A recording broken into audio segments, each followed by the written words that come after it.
Hello, dear viewers. Support me by subscribing to my channel and share my video if you like it. And also, make sure you comment your thoughts. Now let's start the video. In the courtyard of the now destroyed castle, all the fighters and personnel had gathered to do inventory while waiting for more transports to come. I watched sadly in my human form while the cryo tank holding Jennifer was getting prepared to be rolled off the Quinjet. She was sleeping within, taller than even Creel, with the smooth green skin, large muscles, and really long dark green hair I'd known from the comics. I would have been amused at the sight of her any other time. She looked like Laurie Slayer, a fitness model in my world, just with much more muscle and height. I could also see the similarity to Hulk, though. It was in the set of her eyebrows, an almost deep look that made her look somber. From the pictures I'd seen, her former human self looked more like Alison Brie, with the pale skin and curly brown hair, and the slightly bookish features I was familiar with from the show Community. Made sense she would be the form of the bookishly shy Jennifer Walters.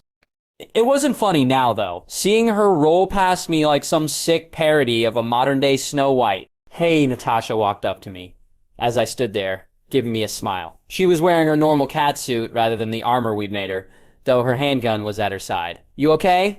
"Yeah," I said back, smiling, just thinking. I looked back at Jennifer's cryotube, then at Natasha. Been a long day. "Where'd Jenny?"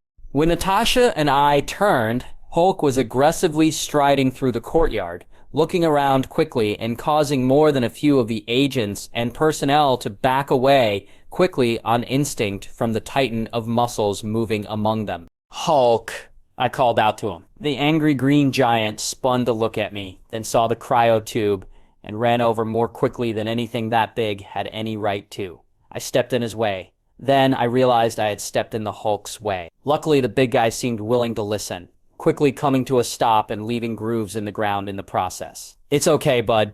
She's healthy, and we're gonna put her through every test we got to make sure any brainwashing has been shut down." He breathed heavily, eyes on his cousin.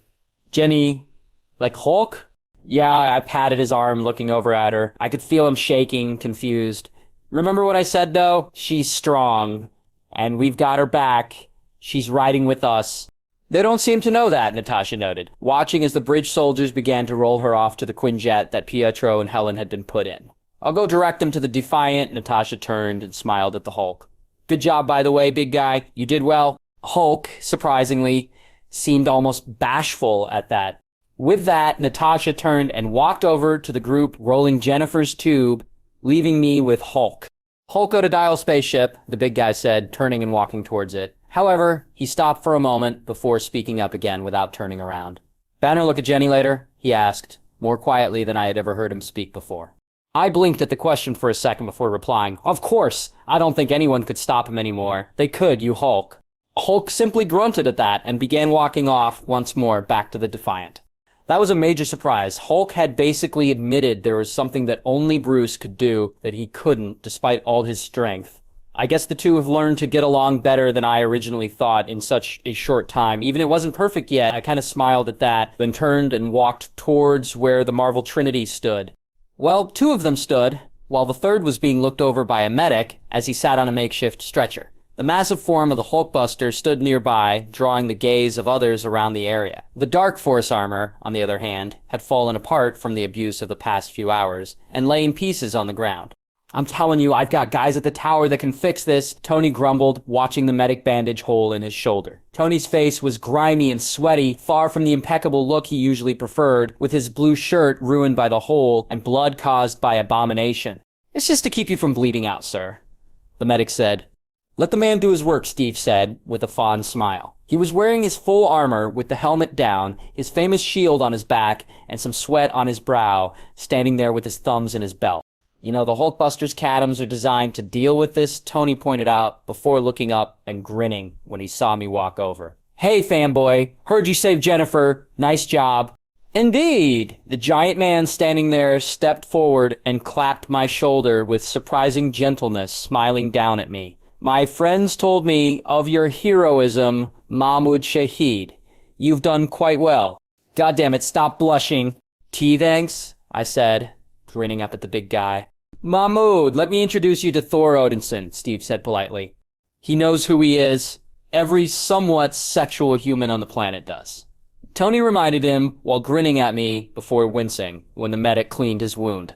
A bit deeper. Some of the people who had been staring in awe at Thor must have overheard, because they rushed to find something else to do.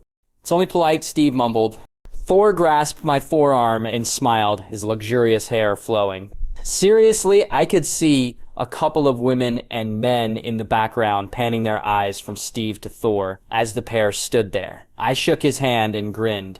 I'm a big fan, sir. Ever since I was younger and I read your stories, I admitted. Yeah, like the time he put on a dress to get his hammer back, Tony noted. Thor spun, confused. Wait, what? Like I said, I added quickly, it's an honor. Thor frowned at Tony, who smirked back, before turning to me. I would love to hear the stories of your adventures, young hero. Same to you, Thor. Thor nodded. I turned and grinned at Steve, and Tony wants to hear about my adventures. How freaking awesome is that? Why are you so starstruck? Tony asked. You've already met me and are now your favorite Avenger. And then I gotta know you, Tony pouted at that. Besides, when you have a religion based on you, have you seen my fans? I'm telling you. Steve has more Way fans than you, Tony. Practically all of America. Whoa, don't bring me into this, Steve said in amusement. Man, I'm a billionaire superhero. I should get way more respect, Tony grumbled. At the same time, Thor was chuckling, shaking his head. So where have you been? Tony asked curiously. We could have used you before now, dramatic entrance aside. Thor sobered. I'm afraid that I was doing work across the realms. My father has been having me travel around and clean up the mess Malekith and the Dark Elves created during the Convergence. I returned when Heimdall contacted me about the return of the scepter, though he has been silent since. Sorry to say we don't have the scepter, Steve said sadly. Strucker got away with it, but we do have another artifact. Ah, yes, Thor nodded slowly. A berserker staff. I suppose I'll have to have it destroyed, even as outdated as it is. Or, let us study it, Tony asked. When Thor glared at him, Tony waved his uninjured arm. Yeah, we'll give it up. By the way, fanboy, why is the Omnitrix glowing yellow? I looked down at the Omnitrix, which had been glowing since Thor had shown up in the skies above me, and only got brighter since it had touched him when we shook hands. Then at the Marvel Trinity, Steve seemed curious, same as Thor. While Tony was blinking, suddenly, Tony started and looked between the Omnitrix and Thor a couple of times before looking at me. When I nodded, he seemed about to say something. Before we could continue, far above in the skies, the Enterprise helicarrier uncloaked and slowly lowered over the battlefield. More Quinjets flying from off the top of it. The bus was coming down as well. That's our cue, Steve said, turning to look at Tony. Can you walk? I got stabbed in the shoulder, not the leg, came the quip. Steve smiled quickly at that. The four of us walked towards the bus as it landed in a field next to the Defiant. The other Avengers came as well from what they had been doing until we were walking in a line. Okay, get ready for a long list. From left to right, there was Warrior, Mockingbird, Nomad, Alloy, Falcon, War Machine, me, aka Dial, Iron Man, Suitless, Captain America, Thor, Black Widow, Hulk, and Hawkeye. Walking next to all these superheroes, while also being a superhero, still hadn't become old hat, and I hoped it would always feel this fucking awesome. This image alone would make for a badass poster to boot. Shame there was no one with a camera nearby. The back doors opened once the bus had settled down, revealing those inside. Maria Hill, director of Bridge, stood at the center wearing a long coat I could have sworn once belonged to Fury, who was standing inside the bus on the upper level simply watching everything. Maria was walking in between Phil Coulson and Victoria Hand, alongside a few guards coming out to surround the area. Thor stopped at the sight of Coulson, then started walking forward quickly, looking confused but elated at the same time. Son of Cold. Coulson smiled at the sight of the god of thunder. Son of Odin. Suddenly the tiny Phil was wrapped up in the arms of Thor, who lifted him up with an enormous belly laugh. You're alive. By Odin, you're alive, my friend. Not for long, if you keep squeezing him, Tony noted as we joined the group. Phil looking some combination of embarrassed and pleased. I looked behind the bridge leaders and saw Fitzsimmons in the lab with... I separated from the group and walked into the plane, moving past the convertible Phil treasured and to the lab. When I entered, we met eyes. Sky gave me a quick, upwards twitch of the lips. Sorry, I said immediately. Fitz seemed confused, while Simmons seemed to understand what was going on immediately. She seemed ready to leave, but I waved for her to stay as Sky crossed her arms, moving to look up at me. Sorry for what exactly? Coddling you, I replied. I'm not great at this stuff. I wanted to keep you safe, but I ended up acting like you were a baby with a knife in one hand and an electrical outlet nearby. Why the hell was I so nervous? Damn it! I shuffled my feet as she looked up at me. She softened after a moment. Look, I may not be a superhero, but I can take care of myself. Sky held up a hand to stop me from talking, her eyes on mine. But I do appreciate you worrying. Just tone it back, okay? Might need some practice, I admitted. Give me some time. For some reason, a loud squeal came from Simmons. When we turned to look at her, she held her hands over her mouth, embarrassed. Sorry. Fitz rubbed his forehead, chuckling slightly. And this is my team. Well, some of them, Phil said, drawing our attention. He walked in while Thor strode in, smiling as he did so, apparently getting the tour from Phil. Sky and Simmons both blushed bright red at the sight of the 6+ tall paragon of masculinity. I shared a look with Fitz, and for some reason, I felt like we shared an unspoken frustration. Thor, Dial, Maria walked in, Victoria following her. We're meeting upstairs. There are some things to discuss. Thor and I shared a glance. How freaking cool is that sentence? The giant man moving to follow Maria. I was going as well, but Sky stopped me with a hand on my arm. Hey, she brushed a lock of hair behind her ear. We'll talk later. Yeah, of course, I said hesitantly. I felt as though I'd made some progress, but towards what, I'm not sure. I mean, I knew that it was possible to be a hero and have other interests, but I was really bad at that sort of thing. Feeling confused, I decided to simply go upstairs. Thor followed me to the stairs, just behind Maria, Victoria, and Phil. Once we were in the hallways, Thor stopped me. The three turned to look at us. Something wrong, Thor? Maria asked. No, Lady Hill, Thor returned. I simply wish to speak privately with Mahmoud. The three super spies looked between us, a measuring gaze in their eyes. After a moment, they continued on. So, what is this about, sir? I said nervously, looking up at the taller man. I mean, is it sir? Prince?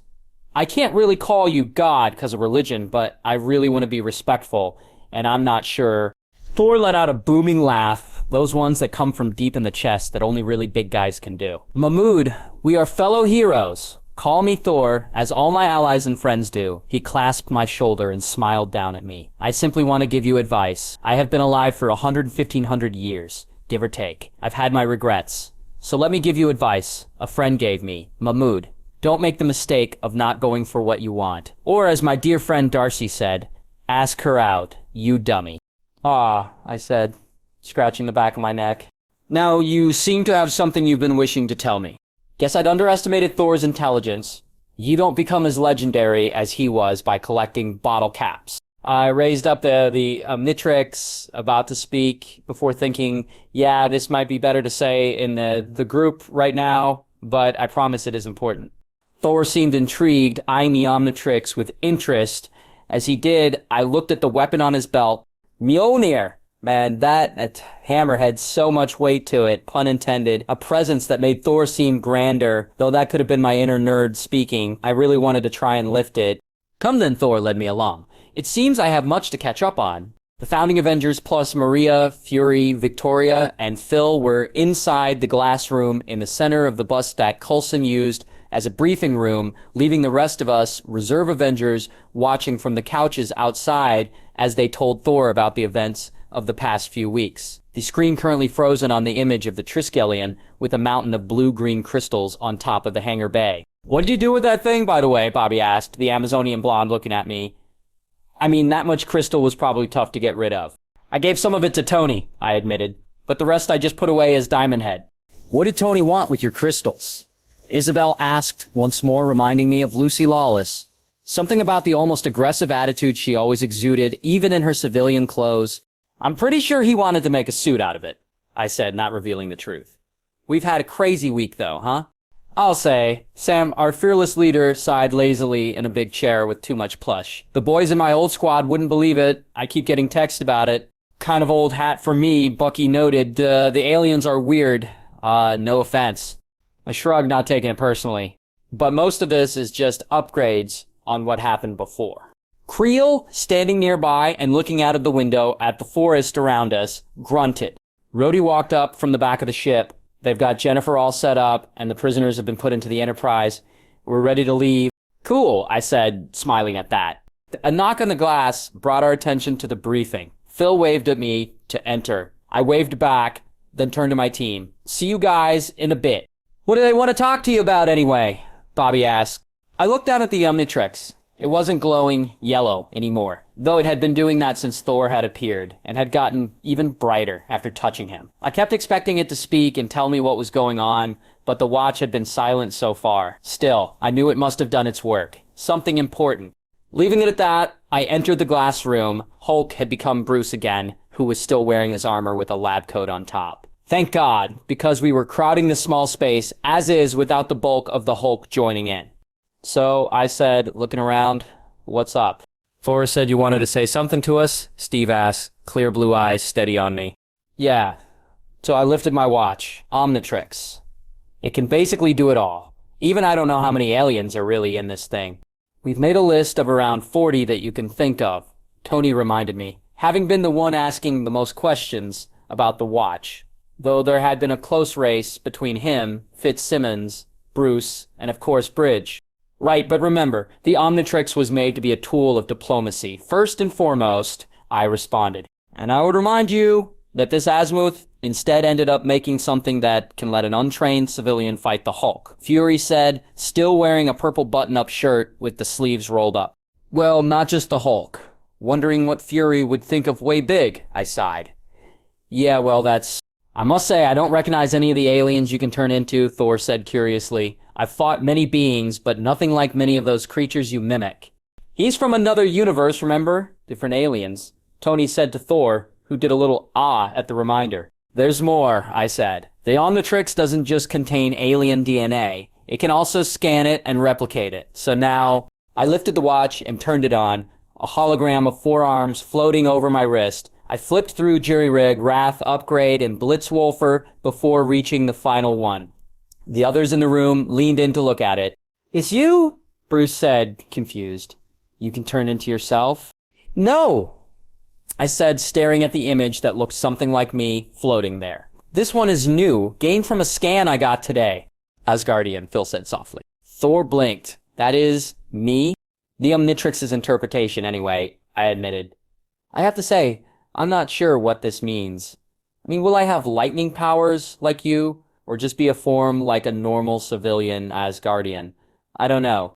It is interesting, Maria noted, the director said, her eyes narrowing. And you say the Omnitrix does this every time? It scans new aliens and gives you a new form each time? Like I said, it's a diplomatic tool at heart, made to let you walk a mile in someone else's shoes. I looked over at Thor and chuckled nervously. Sorry, by the way, if this offends you. I can't really control the Omnitrix. Not something I like hearing, Victoria mumbled in the background. Thor, on the other hand, simply laughed. Do not worry. It is odd. Yes, but not something I find offensive. He crossed his arms with a proud grin. After all, if you want a truly powerful form, an Asgardian is clearly it. Ha! Who would in a fight between Atomix and Thor? You gonna try it out? Tony asked. Not here, Maria said immediately. We have a training facility in place. And Thor, I'd like you to be there, if possible. Of course, Lady Hill, Thor said respectfully.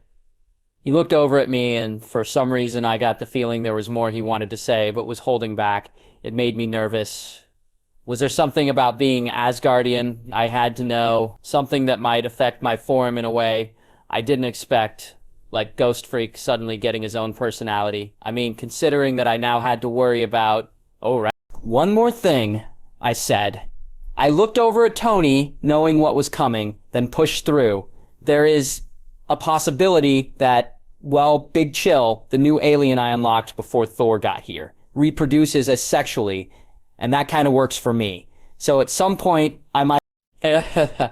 Tony started laughing immediately, the damn genius near instantly figuring out what I was getting at. Natasha smirked, eyes glimmering, while Bruce winced in sympathy. I groaned. Yeah, fine, I might be pregnant down the road. Ew, ha, ha, ha, ha, ha, ha, ha, ha. Tony was crying at this point, not even able to joke. He was laughing so hard. Lucky me, the others had their own snark to throw. Man, you don't even get to do the fun parts? Clint asked, grinning. And does this mean we should throw you a baby shower? And does it count as a baby shower when you're both the mother and the father?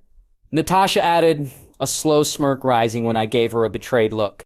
Oh, Tony scowled, grabbing at his injured shoulder. Damn it. Hope that hurt, I scowled. Tony grinned despite the pain. Not as much as childbirth. Steve sighed. Okay, lay off him. We should... Dial. Maria interrupted, her gaze hard. How many children? I thought about that. I don't know, a dozen. And they only give birth once every 80 years or so. I'm pretty sure it won't happen, to be honest, but just in case.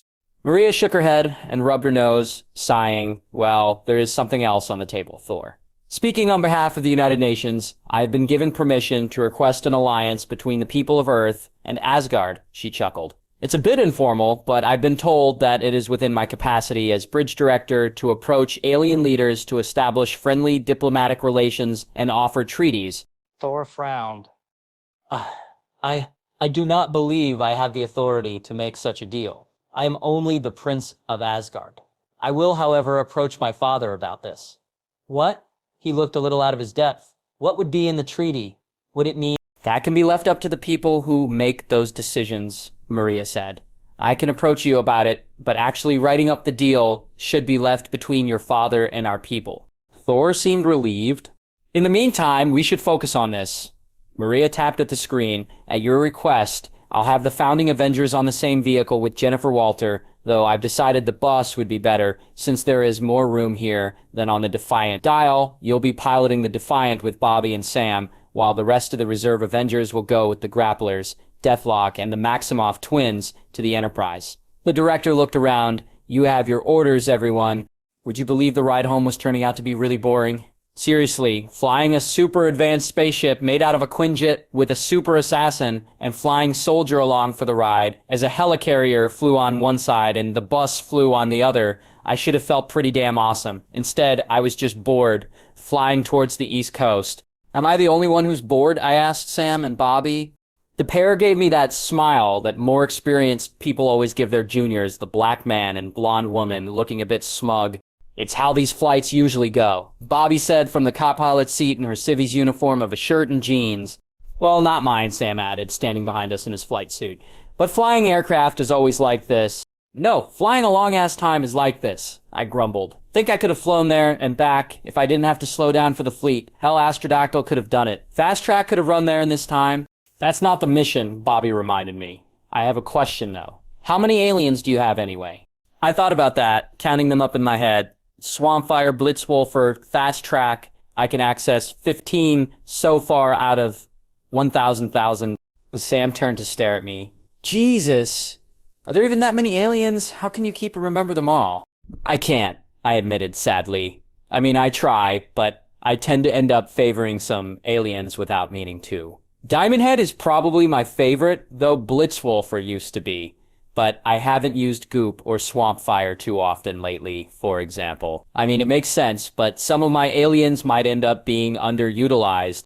Bobby frowned. Well, as long as whatever you use is efficient for the task you're going for. Does it matter? I grunted. Speaking logically, no. Speaking as a fan of the Ben 10 shows, yes. Oh well.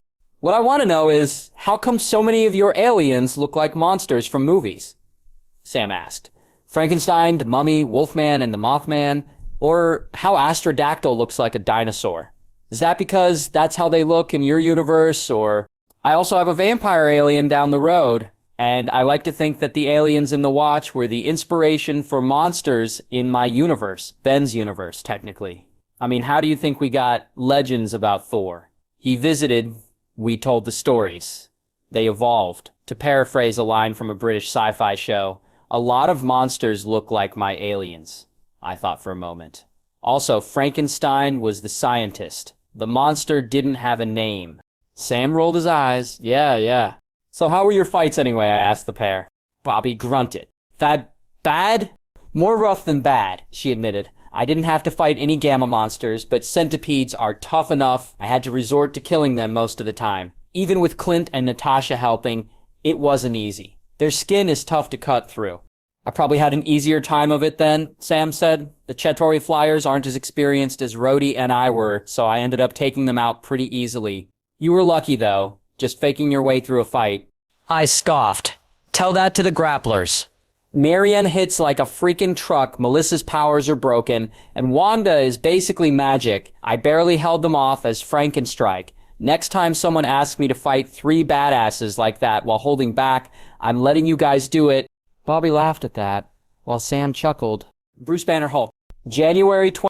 In the early morning, in the labs of the Avengers Tower, Bruce watched as Mahmoud in his upgrade form flowed across the surface of Jennifer's cryotube. The tube had been put in his lab with the deprogramming machines Bridge had created to remove the various forms of brainwashing and conditioning Hydra had employed on their victims and operatives alike, erected around the tube. Maria had listened to his appeal to let him do the work himself alongside Bridge's best scientists in the field, and coincidentally, the ones Bruce trusted most, to assess the health of a new gamma-enhanced human. As of now, that was Bruce himself, the leading expert on gamma radiation in the world, Gemma Simmons, a skilled doctor despite her young age, and who had experience dealing with enhanced biology, Tony Stark and Leopold Fitz, some of the most skilled engineers in the world, and Mahmoud Shahed, who had access to aliens that could build things beyond the current scope of human technology and had a device with the most advanced genetic scanner ever built in.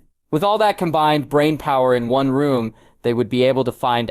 She is perfectly healthy, Simmons said as she circled the cryotube with the scanner in hand. Yep, Dial said as he flowed away from the cryotube, returning to his bipedal form, his circular green eye brightening and dimming with each word before he changed back to human again in a bright green flash. She's put on about 4 times the amount of muscle mass she had before, increased a couple of feet in size, burned away quite a lot of body fat, is about as radioactive as the Hulk, so no alarms there, and is apparently extremely hungry, but other than that, she's healthy. What? There are no trackers in her? Bruce asked, stepping forward and snatching the scanner out of Simmons' hands to circle Jennifer. No cybernetic parts, no surgical wounds, nothing wrong?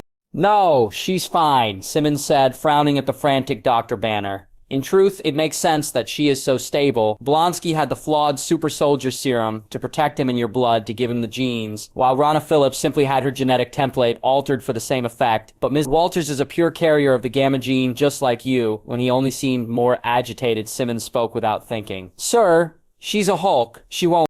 Don't! Dial and Simmons recoiled in surprise at the loud shout from him, Tony and Fitz looking over from the computer the two had been working on. For a moment, the room was still, Simmons biting her lip nervously. Fitz looked at him, then at Tony, who crossed his arms. He took a deep breath. She can't... She-Hulk, Dial said softly. Bruce felt his fists clench. That's not the name I gave her. It's what people are calling her right now. Bruce... She's gonna get compared to you, and there's nothing wrong with that. Look, just let us wake her, and you'll see.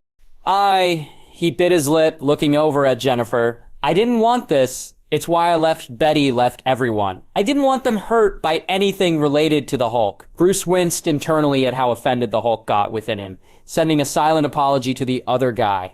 It's what assholes do, Banner, Tony said, finally speaking. They attack nice guys. It's up to us to keep knocking them down. Now look, your cousin needs you. All the brainwashing has been, well, washed out, so she'll be herself now. You gonna talk to her? Help her? Dial, turn into something that can fight her, Bruce said sadly. No, Dial responded. His neck snapped to let him stare at Dial in shock. Mahmoud. Bruce asked the Hulk what he thinks would happen if the first thing he saw when waking up was Wrath or 4 arms, ready to fight. The gamma-enhanced man's eyes flashed green. He scowled, then nodded. Okay. Simmons looked around, then nodded at Fitz, who ran forward to begin the unlocking procedures. As he worked, Carl Creel walked into the room. Tony blinked at the sight of the tall, bald man stepping in. What's up, knockoff? Don't call me that, Creel said with the ease of practice. Stop stealing my Man of Metal shtick, Tony quipped. Creel snorted, then hesitated. I've been brainwashed, so I thought. I don't know what I thought. Bruce blinked at the sight of the tall, unusually confident man, looking uncomfortable. Dial stepped forward and punched his fellow Reserve Avenger in the shoulder. Yeah, you big softy, Dial said, with a mischievous look in his eyes. You can stay. Creel scoffed, crossing his arms across his barrel chest. Together, the small group watched as Jen woke up within the tube as the steel and glass door was slowly opened. I gotta admit, I didn't expect her to be so... Tony trailed off, horror filling his eyes as he realized what he'd been about to say. Bruce stared pointedly at him, then at Creel, Dial, and Fitz. The three men coughed and focused on other things to avoid his gaze. Deep inside Bruce, an ancient instinct belonging to all overprotective family members awoke as the Hulk felt the urge to grab a shotgun for some reason. Jennifer woke up and felt as though she had been given something intense. Like she went out and painted the town red to supernatural levels or something, though she hadn't done something like that since college with her more rambunctious sorority sisters. She blinked awake, and more energy than she could ever remember coursed through her body. What happened? She had been in her kitchen, tired from a long day, and that a big-headed guy had shown up. What happened after that? She reached at one of the walls of the tubes surrounding her, pulling at it. Why did she feel so powerful? A loud wrenching sound filled the air as something flimsy tore apart in her hand. She looked at the wall she'd grabbed at and had a weird moment as she stared at the steel bent under her green fingers. Bent steel, green fingers. Jenny? Hi there. Jennifer turned to her left to see a very short, cute redhead with freckles and a British accent. At the sound of someone speaking to her, she looked up. Bruce was standing under her. No, wait, he was shorter than her? By like 2 feet. Bruce, Jennifer coughed. Why did her voice sound so different? What happened? Where am I? Looking around, Jennifer saw a young man with frizzy brown hair and a smooth face standing next to the redhead, a brown-skinned man with a beard and ponytail wearing an odd green watch, a tall, bald man, and Tony Stark. Hey, Jennifer surprised herself when she immediately stepped out of the tube she'd been laying in. For some reason, she didn't feel nervous. Dressed in the tiny patient robe she'd just realized she was wearing in front of so many people, normally she was sure she would have panicked, but she didn't. If anything, she felt a smirk rise to her lips and almost preened under the gazes. Bruce? What happened? Why am I green? Her cousin sighed. Well, Jennifer watched as Simmons took her pulse. Bruce finishing the story. So, I was kidnapped by a former friend of yours who was working for Hydra, and then you came in with an army to rescue me, but not before they brainwashed me and made me, well, this. Jennifer waved the arm not currently occupied at herself. Her once mousy form was now 6'7" with 650 pounds of green muscle. She clenched a fist and grinned at the size of it, the look and feel of her forearm muscles moving beneath green skin. Funny, she'd never been neither very confident in her appearance nor obsessed with fitness before. Now she just wanted to see what she could do. In fact, she was starting to feel a little antsy. Also, she really liked how long her hair had gotten. She should have grown it out years ago. I gotta say, I don't feel like I was brainwashed, Jennifer admitted. She considered the idea that she was even now under someone's control before her new self-confidence brushed the thought aside. Enjoy that, the tall, bald man, Creel, said. I was under Hydra's control for a while. You're lucky we got you out of there when we did. You were mostly on ice the whole time. Sorry for the pun. And that's about the gist of it. The dark-skinned man, who'd introduced himself as Mahmoud, said, Hi, Jennifer thought about that. I guess you guys got me out just in time. For some reason, she didn't feel the near panic that should have felt at the close safe. In a way, it was almost as though she knew that she would make it somehow. I gotta say, you're dealing with this pretty well, Bruce said, adjusting his glasses and frowning at how relaxed Jennifer seemed. I mean, why wouldn't I? Jennifer grinned. I feel good. The final word came out in a purr that came from deep in her throat. She smirked at the way Mahmoud and Creel blinked, then coughed and looked away, Tony smirking back lazily at her. I kinda want to stretch my legs, Bruce. See what I can really do. Are you sure? Bruce asked, looking confused. We should do more tests. Jennifer laughed, rising to her feet and reveling in the feel of the cold air on her skin. Sweetie, just look at me. She stretched to her full height, arms over her head. I feel like someone just lit my fire. I want to go out. I want to hit something.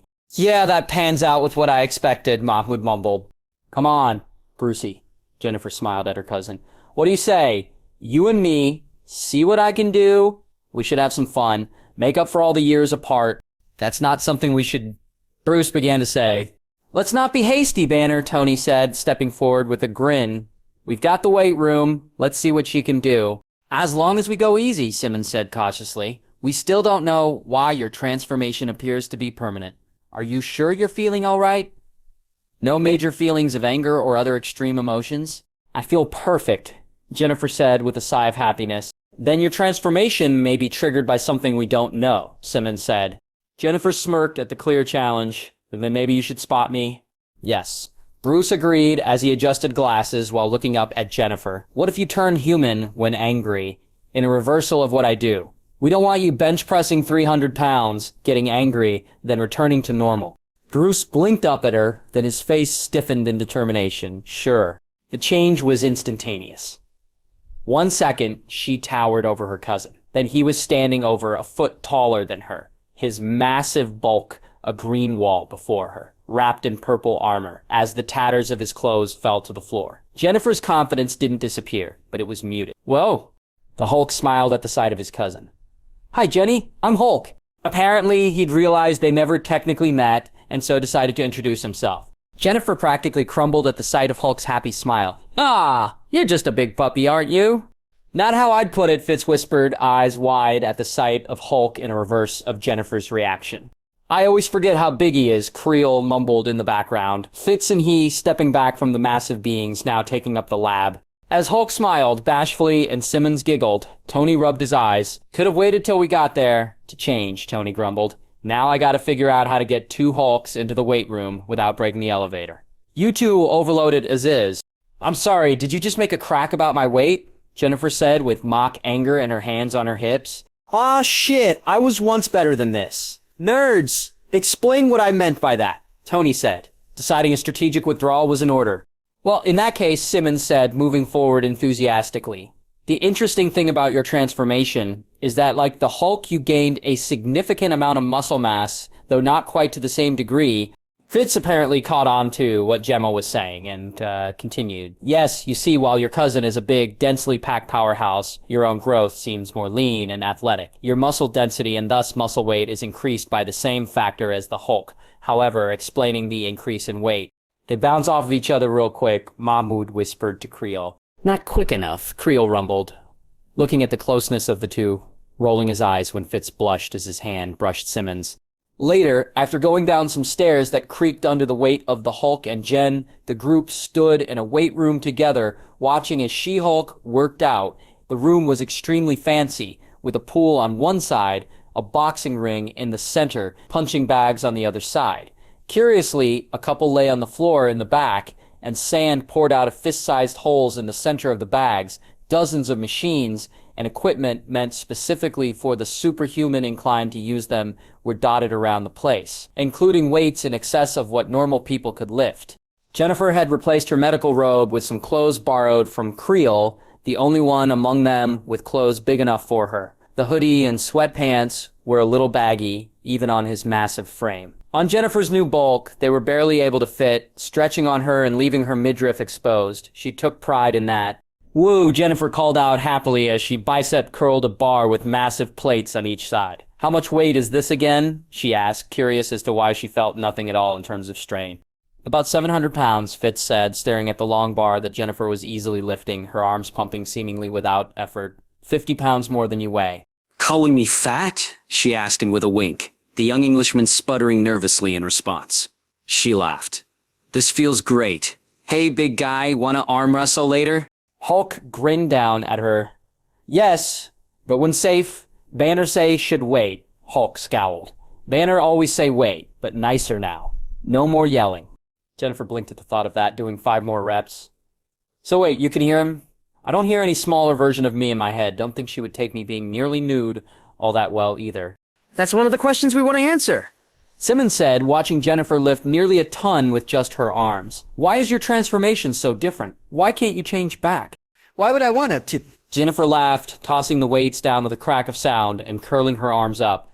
Look at me! I feel awesome.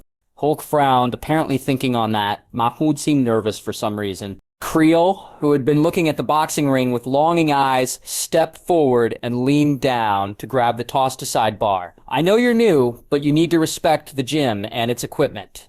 Whoa, Jennifer's eyes widened in worry as Creel began to pull. Wait, don't. You'll hurt your... She stopped as Creel's skin changed to the same dark metallic color as the bar. Jennifer's jaw dropped as Creel lifted the bar and plates with ease and walked away. Oh, wow. Well, thankfully, Fitz said, as though the sight of metal men was old hat. You seem to be able to use your strength safely so far. Let's go to the treadmill.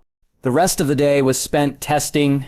Each test made Jennifer feel better. She was unstoppable. She could lift anything, run forever at top speed, leaping hundreds of feet, punch through concrete, even take rubber bullets without a hint of harm. She wanted more. She wanted a real fight, a real test. She just had to wait until tomorrow. Thor Odinson, god of thunder. Thor was sitting on the roof of the Avengers Tower, thinking on all he had heard recently. In all honesty, he hadn't expected much to change. Despite everything, he had hoped that Earth would have calmed down after the convergence. Instead, it was as though the world had exploded. Though to be fair, in many ways, things were the same as always across Earth. But then there were all the changes Thor had discovered. Hydra, apparently a villainous group from Steve Rogers' time, had risen from within S.H.I.E.L.D., the deceivers somehow hiding within them and corrupting the noble group from within, like poison within the body. Thankfully, Steve had not only called in his fellow Avengers, but 3 more worthy heroes, War Machine, Dial, and Falcon, to aid him in battle. Thor was saddened he couldn't have helped. The battle had sounded truly incredible, with warriors on both sides fighting their best and heroism rising to the forefront. Actually, he was sort of jealous, and hearing about all the other fights didn't help. At heart, Thor was a warrior, and finding out he'd missed so many impressive battles was a disappointment. Pushing down those thoughts, Thor focused on the work he had to do. He put Mjolnir down on the floor next to him and looked up into the sky, closing his eyes. Heimdall, I need your advice.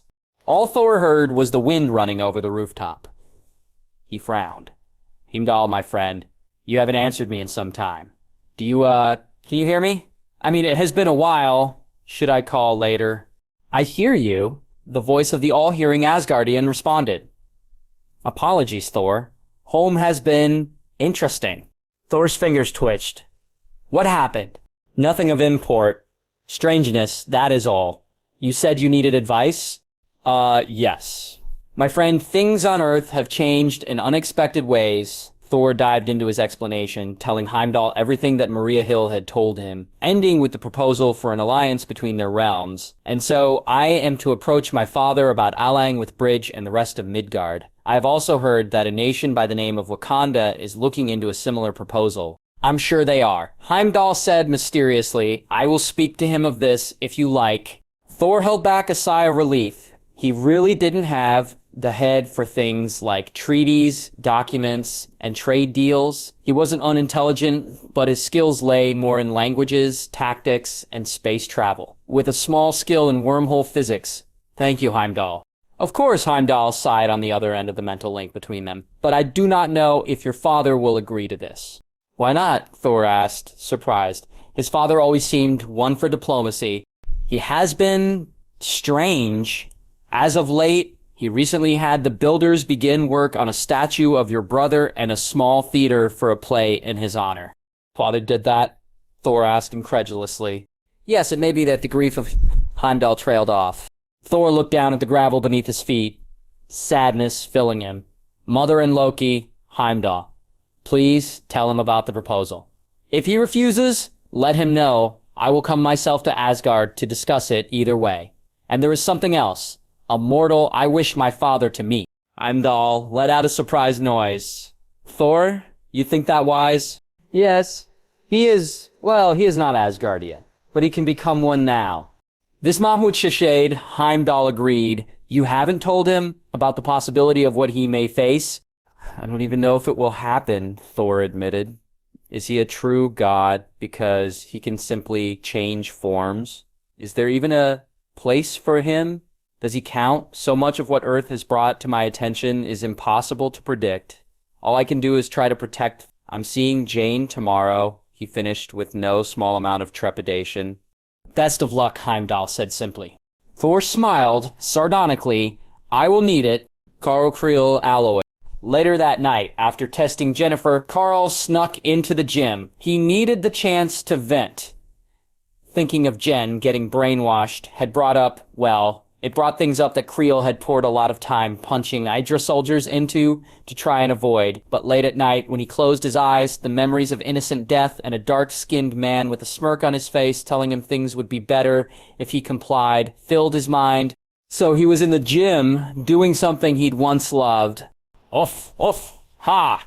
Creel grunted, doing the tried-and-true combo of 2 jabs and right cross on one of the punching bags in the gym of the Avengers Tower. A breath in as he pulled back, a breath out as he punched out, feet constantly moving, hands flying. Creel had always been a slugger, even before he could turn invulnerable, so his hits were more akin to rocks falling than lightning striking. Not as fast, but just as hard-hitting. He tried to move his feet quick. It was tough, digging up the old skills. He'd had to change his fighting style to account for his powers, and it had been a long time since he just went to his roots. Memories forced themselves up to the front of his mind. The bag bent beneath his blows, the loud sound of flesh on leather filling the gym, sweat dripped down his nose, landing on the mat. Whitehall smiled in his memories. The next thing Carl knew, he had changed into steel, and the bag he'd been punching was ripped in half.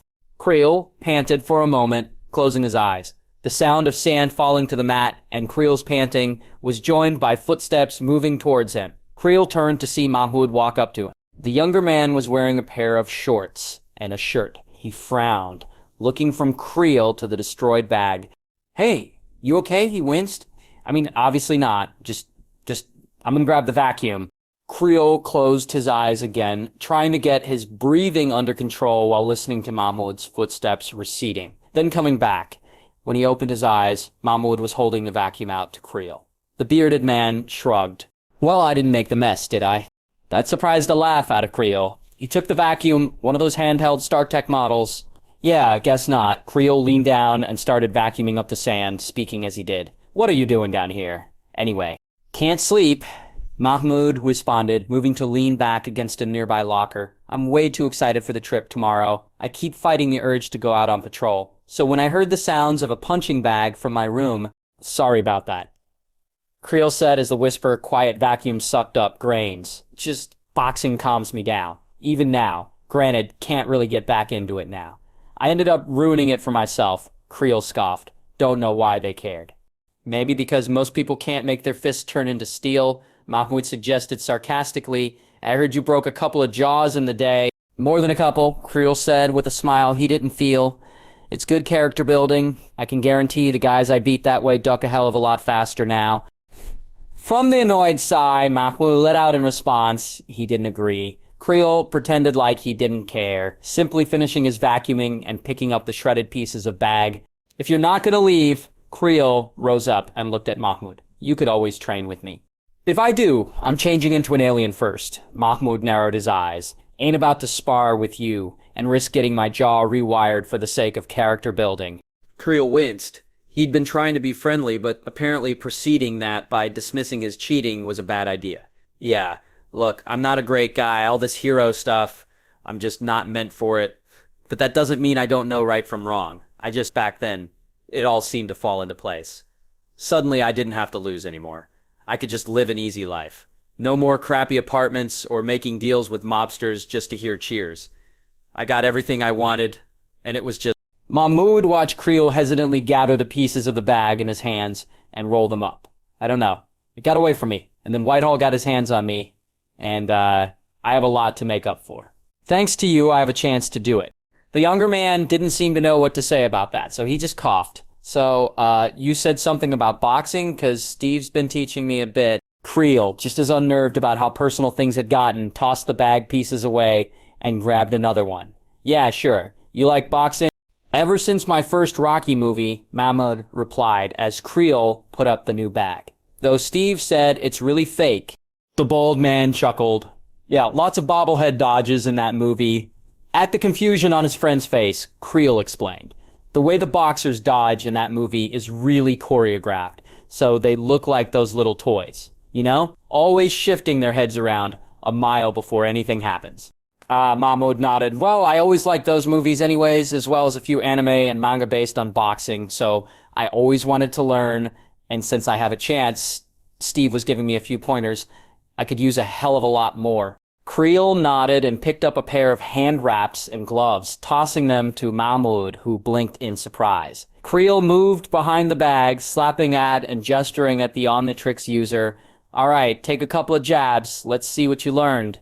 The younger man blinked, then hurriedly rushed to wrap his hands. Creel winced. Whoa, not like that. Here. Creel walked over and showed Mahmoud how to properly wrap his hands, then helped him put the gloves on. Once done, they went to the bag. Okay, let's see what you got. Creel tapped the bag again. Mahmoud unleashed 2 punches. Again, but try to move your hips into it. 2 more. Don't push the bag. All the damage is in the initial impact. Pushing it after does crap, kid. Again. After 10 minutes of that, Creel went for it. Back and forth, just focusing on the basics for the night. Creel didn't dream when he went to sleep that night. January 22nd, Clint Barton, Hawkeye.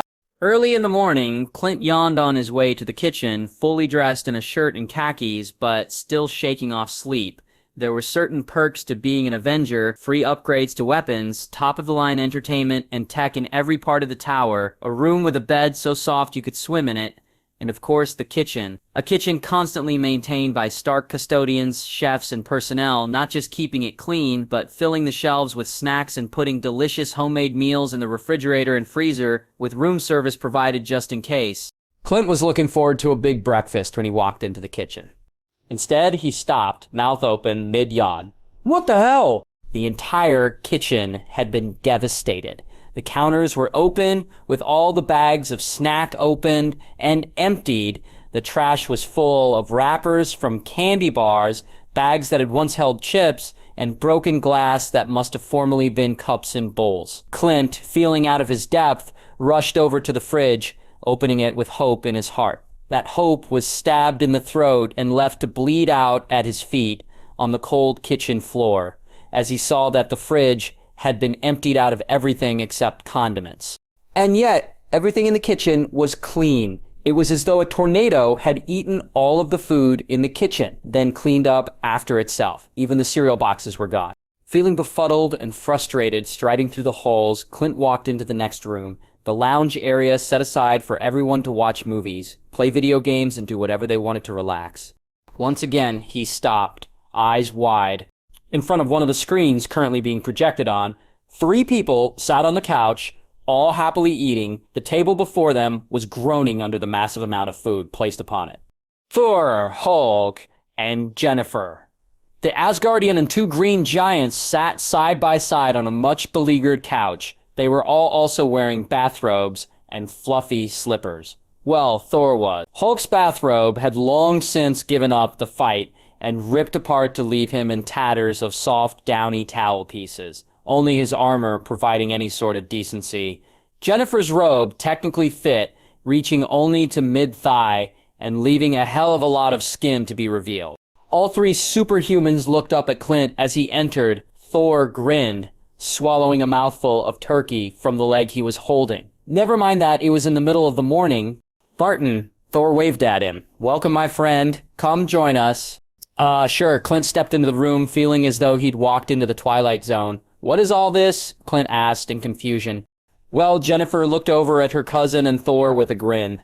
The big guy told me he never really got the chance to eat until Dial fed him, and Thor's never watched cartoons before, she chuckled. Man, Thor, how crazy is it to know a god? He's definitely built like one. Jennifer flipped her hair over her shoulder and sent a flirtatious look Thor's way, which was returned with a hesitant smile.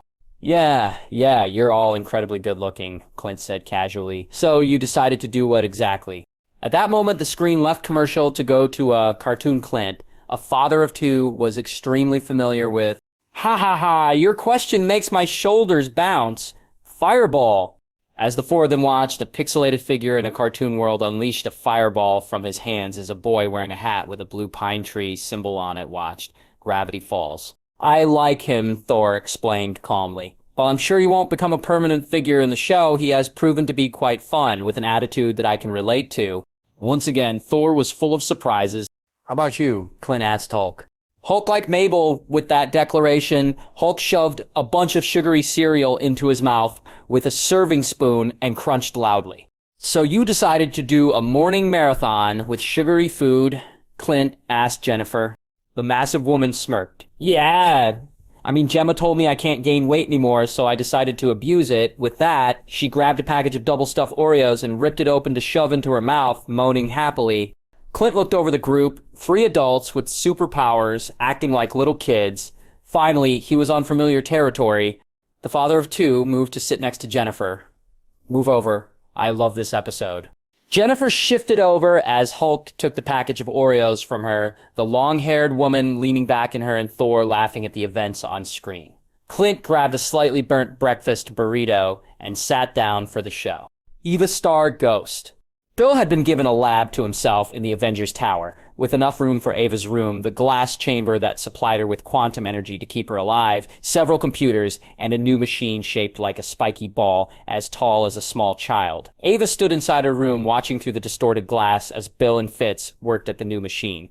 The British man turned from it and walked up to Ava, waving at her with a smile. Okay, Fitz yelled. Ava sighed.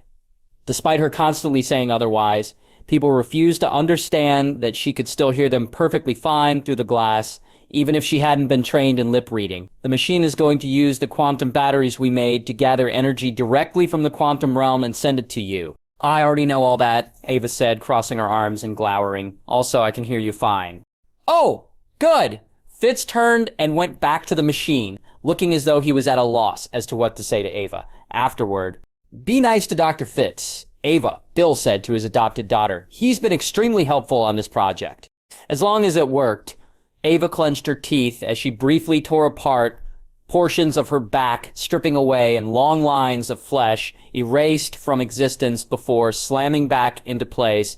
Her heart tore out of her chest, then returned. None of it was visible, but she could feel it. I have to say, Fitz told Bill, I still think we should wait to do research on Big Chill before we...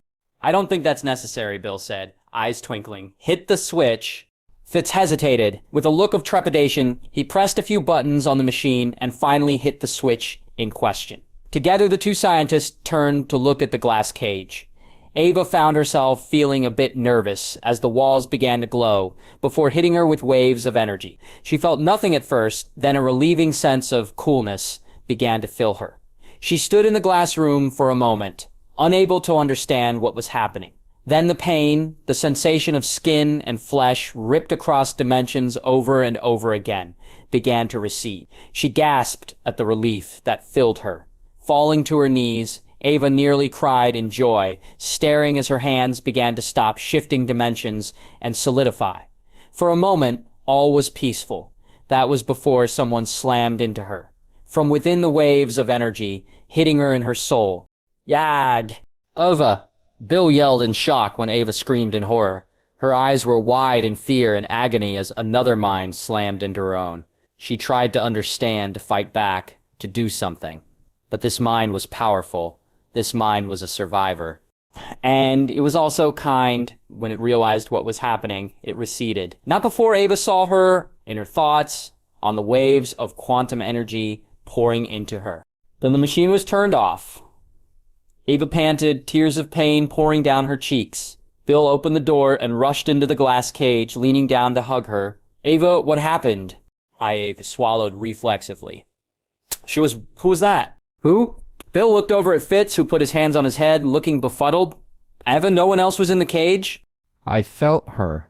Ava shook in her adopted father's arms. Someone, she was so strong. She's still in there. Who is Janet? Bill froze, eyes widening in realization, thinking furiously. He looked over at Fitz. Dr. Fitz, please call Director Hill immediately, Bill said, forcing himself to stay calm through his fear for Ava. I think things have gotten complicated. God damn it. As Fitz took out his phone and dialed Coulson to connect to the director, Bill rubbed a hand on his face. We need a consultant. Frank Castle, Punisher. Inside the Enterprise's barracks, Frank Castle was packing up a bag when Captain America walked up to him. Hey, Frank, Steve said, wearing his casual gear, though his famous shield rested on his back. Thanks for all the work you've been doing. We all really appreciate it. Frank did a slow smile at that. Well, it's an honor to hear that from you, sir. You headed home? Steve chuckled. No, home is the tower. Really? I usually just take a room there. It's easier that way. For just a moment, Frank had no idea how to respond to that. Captain America living in a tower, just waiting for next mission. On some level, Frank felt like the idea of that cold to him, but on the other hand, Steve looked surprised, then barked out a laugh. He shook his head, chuckling. Well, kinda was for a while, he admitted. But now, the tower is kind of full of people, so I usually end up having someone to talk to. I'll look into getting my own place down the road, but this is good. How about you, Frank? Where's home? For a moment, a memory came up. His wife, asking the same question. Frank pushed away the memory. I live right down there. Frank pointed at the floor, indicating New York City below the helicarrier. I was born there, actually. Hell's Kitchen. No kidding, Steve said, moving to sit on a nearby bunk. Me too.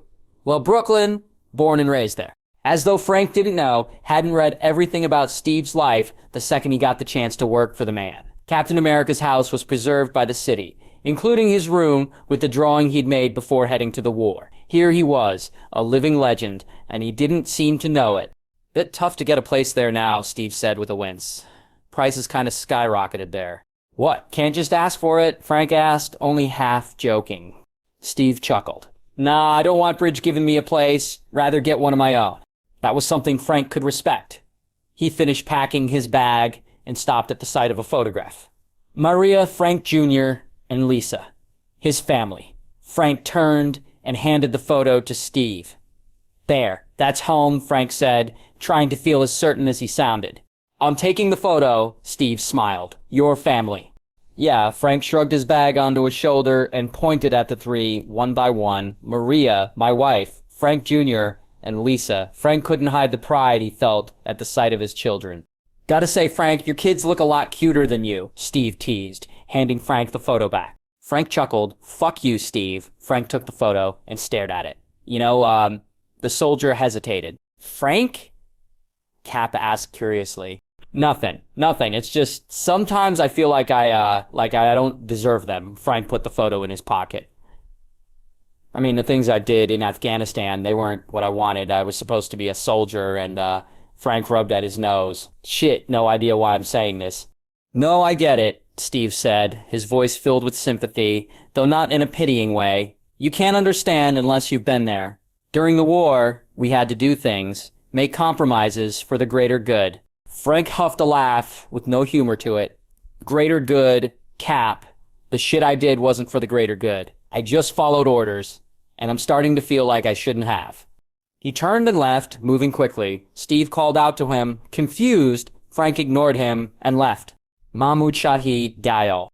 The day after letting Jennifer get out to see the world, I was rushed into a Quinjet with a large group, sent out to the middle of nowhere with dozens of machines set up across the pavement of the defunct army base we were at. It was tropical, with palm trees, sun, and the smell of fish coming from the distance, but I had no idea where exactly we were.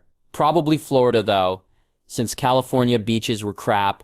Besides myself, there were dozens of bridge personnel around the base, setting things up for the tests. I was sitting on the roof of a hangar by myself, watching as everyone came in. A big APC came in as I watched it roll past the lines of heavy machine guns and stop at a designated parking spot. The big metallic black vehicle was immediately surrounded by guys with big guns, a pair of gray tanks rolling to point at it. Boom!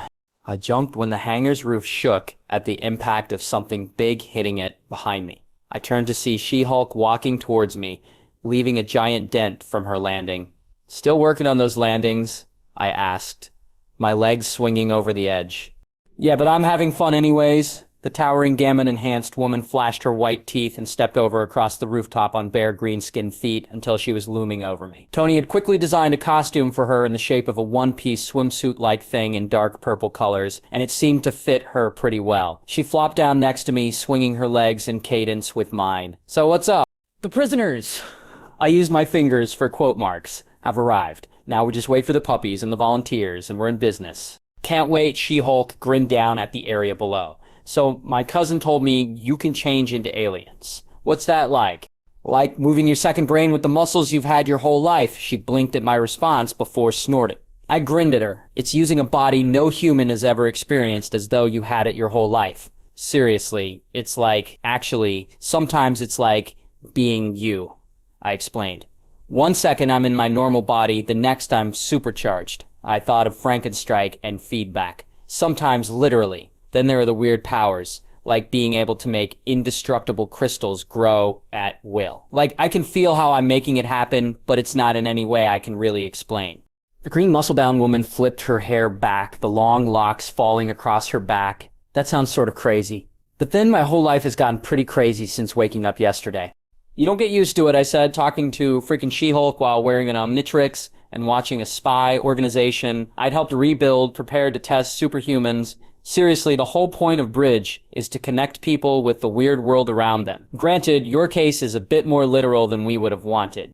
She laughed, then looked at me curiously. I gotta say, you don't seem as weirded out around me as everyone else. I mean, you still look at my rack. Sure. Cue my sputtering reaction. Damn it, I was trying my best here. She was just so... there. I'm only human. Most of the time, at least. But you also don't act all freaked out like everyone else, either, she finished. She'd noticed my sputtering, but only smirked at me in response to it. So what's up? You see a lot of women like me? A few, I answered, without thinking. Superheroes almost always seem to fit in some level of super attractive, well, except for me. Which kinda sucked, but it's mostly because I kind of expected it. What does that mean? She asked, confused. Before I could explain, Thor landed on the pavement from out of nowhere, Hulk hitting the area next to him right afterward with one of his softer landings. Following that, another APC came in. That's our cue, I told Jennifer. Do you mind helping me down?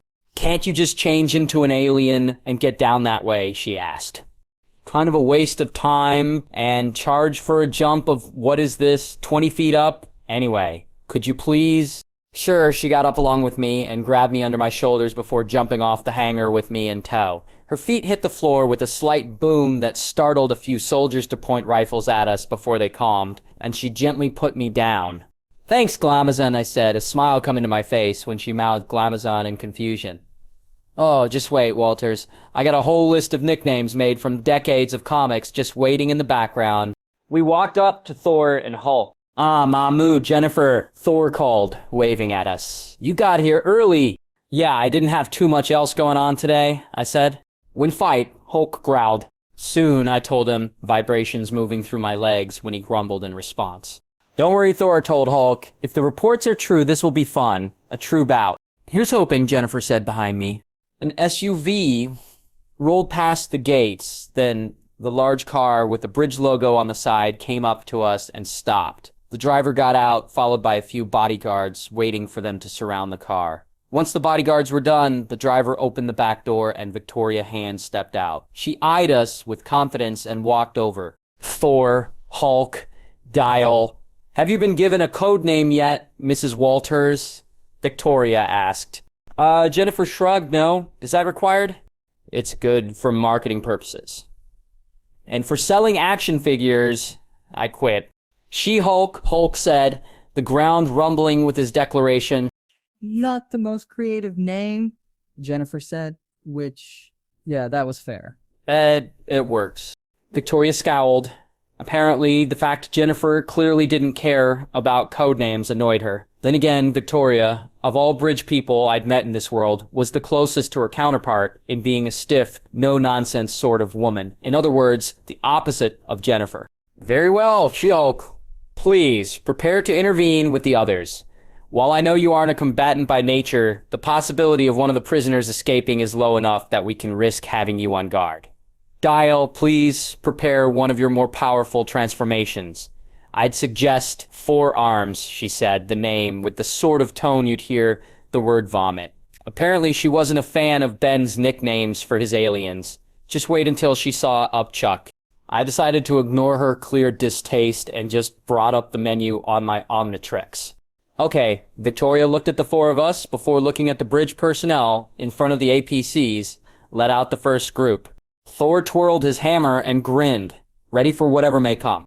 Is this really necessary? I asked. I mean, they made a deal, you know? 3 of them made a deal, Victoria said. 1 was captured by you and made a deal afterward. Make no mistake, I don't trust that they'll remain loyal to SHI Bridge. She stumbled slightly on the last word. If any of them try to escape custody, take them down. She frowned. Please. Wow, surprised you didn't choke on that. Please, Jennifer said sarcastically. When Victoria glared at her, Jennifer only smiled back.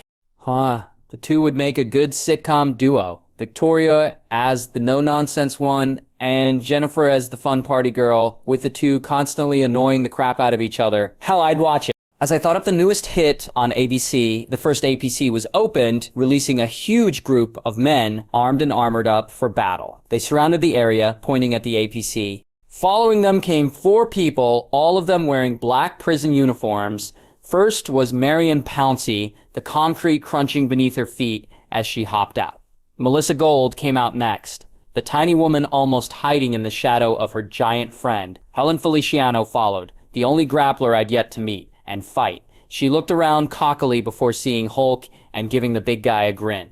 The last person stepped out, saw me, and made a beeline in my direction. After an initial feeling of panic, I started walking towards her as well. Guile, Victoria shouted in surprise. I ignored her as the men with guns pointed at me in favor of meeting the woman across from me in the middle. She stared up at me, searching my face, as I did the same. Hey, Davida, I finally said. The woman known as Titania smiled. Huh, you haven't changed much. Neither have you. I looked over at Marion, Melissa, and Helen, who walked up to join us, then back at her, trying to channel Wrath's toughness. They're worried that you might try to run. Am I gonna have to worry about that too? 'Cause if so, I'll put mine up against yours. Thor laughed a deep belly laugh as he joined us. Indeed, I'd take that bet. His smile became challenging. Helen eyed him while Marion just looked nervous. Hulk and She-Hulk came up to join us, and the 8 of us shared glances as Victoria Hand and Bridge personnel watched nervously. Davida only chuckled after an awkward silence. Yeah, we'll play nice. You guys saved my girl after all. Davida nodded towards Helen, who suddenly looked embarrassed. Cool. I looked over at Thor, who nodded at me. Does that mean we don't get to fight? Jennifer seemed disappointed. On the contrary, Victoria said, walking up to join us, looking a bit peeved. After our initial test, you will engage each other in a series of spars. Marion lifted a hand up, looking very shy. Is it okay if I go last then? I don't deal with crowds very well. She looked around at the large group around us with more uneasiness than a woman of her size and power should have. It was adorable.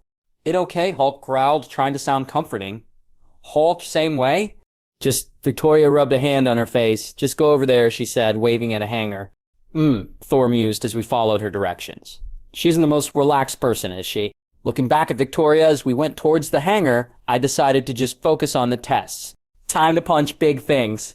When we walked into the hangar, 4 large machines had been set up in the center of the empty space within. I recognized them easily since I designed them. Well, Jury Rig, Tony, and Fitz had designed them.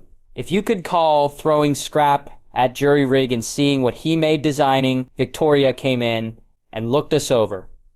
Dale, you know how these machines work better than anyone besides Stark and Fitz. What do you suggest? I thought about that for a moment. Take it in pairs. One person holds the machine, the other hits it. I flash back to boxing with Creel. And of course, the people would have to be within the same realm of strength. So I looked over the group before just outsourcing Davida. You know you girls best. Who should match with who? Well, I already know we make a good match, Davida said suggestively. I sighed in annoyance as She-Hulk gave me an intrigued look while Helen and Melissa chuckled, Marion giggling. But I should pair with Thor, Marion with Hulk, Helen with the Green Lady. Davida looked at Jennifer in befuddlement before shrugging it off. And Melissa with you. Made sense. Of the group, Melissa and I were the closest to natural humans. She was only about as physically powerful as a centipede soldier, which though it was a lot more badass than I was closer to the realm of human than the others were. Besides, I wasn't planning to be human. Okay, go ahead. Victoria nodded towards the machines. What exactly are we doing? Helen asked, the tall blonde looking at Thor. We're punching big things, I said simply, moving to a machine in the center. Melissa followed me, the others joining. I tapped the front of the machine, which was just a massive plate of flat gray metal. The center of the machine was attached with giant screws to the ground. The whole thing, a big pillar of metal with a blue light glowing within. The back of the machine was built with grooves for a body of varying sizes, from 4 arms to songbird in size. Tony designed most of it. It's called the hit calculator. One person punches this end, the other holds the machine from the back. The machine should be able to take forces up to a little over 1 million tons. Thanks to all the stuff we put in to make it work, and will give calculations even if it does end up destroyed. I based it off something from Dragon Ball Z. Dragon what? Helen asked. Apparently, everyone else was just as lost to the reference. Philistines. The lot of them. Anyway, hit the plate, hold the back, and so on. I turned and walked towards the one on the end, leaving the other pairs to pick their own. Hit calculator. Thor and Devita took the one further left. Then Hulk and Marion, She-Hulk and Helen, Melissa and I. So, who goes first? Melissa asked me. You, I said, flipping through the Omnitrix menu. Since you and I aren't superhuman, technically anyway, we don't really have to spot each other, so I'll just merge with the machine and let you take shots at me. With that, I pressed down on the watch. Upgrade. Merge? Melissa blinked up at me before smiling. Oh, I like this one. He's cuter than the Frankenstein one. My central eye blinked at her, my robotic voice coming out a moment later. Thanks. Anyway, I flowed into the hit calculator and filled the gaps within it, focusing on precision. Once done, a tendril holding my head rose up to look at her. Okay, give me your best shot. She stared at me, her smile fading. Oh, yeah, it's not as cute anymore. What did I do wrong? I mean, seeing you go all goopy like that was kinda gross, Melissa said, her nose scrunching in disgust. No offense. All the offense, I said, not knowing why exactly I was so hurt. Look, just hit me already. Fine, Melissa pulled a fist back and unleashed a devastating blow to the center of the plate. 1845 pounds of force. Got him. Was that your best? I asked curiously, kind of in awe in how much raw power her tiny form had. And she frowned at me, apparently misinterpreting things. What, you challenging me? What? No, you got it, yeah. Boom. Boom. Melissa was apparently the sort of person to get fired up really quickly, because she started unleashing a hail of punches. If this were an anime, I'd have a sweat drop on my robotic forehead at the sight of her hitting my pressure plate as fast and hard as she could. Well, she was certainly eager. Jennifer Walters, She-Hulk. She's really going for it, She-Hulk noted. She was standing next to Helen, watching as the petite peroxide blonde on the machine next to theirs continued to punch and yell with an almost melodious tone in time with each hit. She's kind of singing. Yeah, Melissa has always been like that. Helen looked up at the taller woman.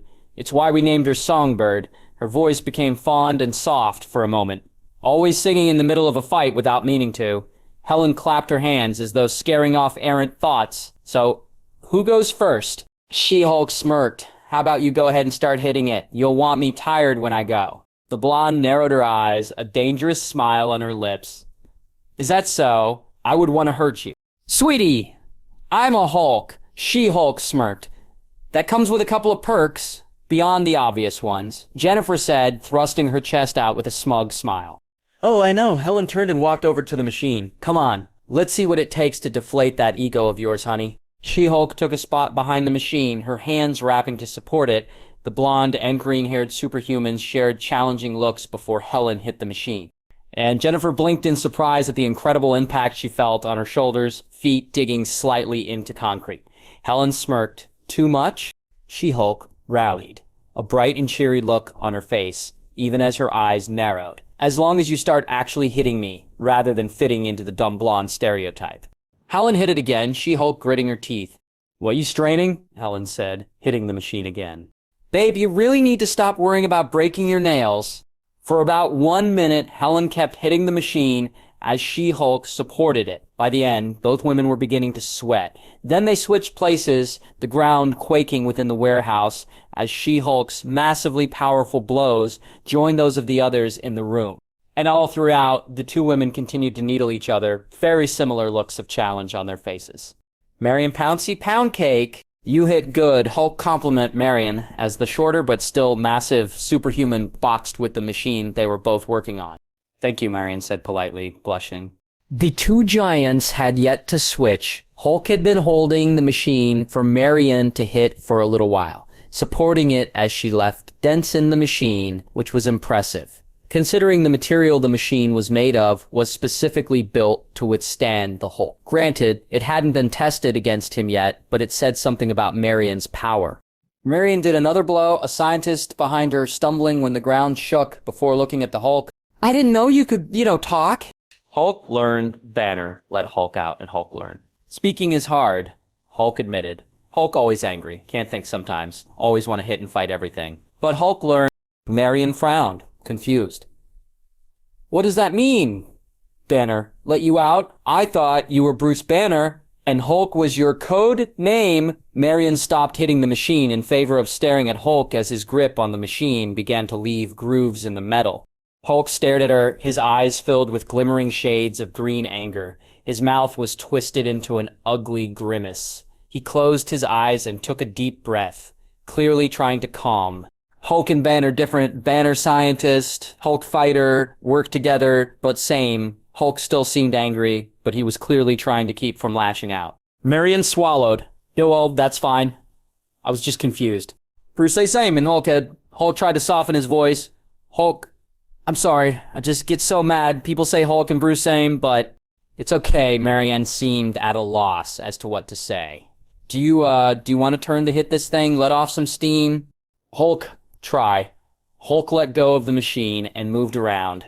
Marion moving to grab it. He got into a rough fighting stance with instruction from Bruce. He unleashed a blow, and his fist left an imprint on the machine. Marion winced while her feet cracked the concrete, but she and the machine held. If anything, Marion seemed to find a bit of joy at the sudden realization that she was having trouble with the weight of Hulk's blows.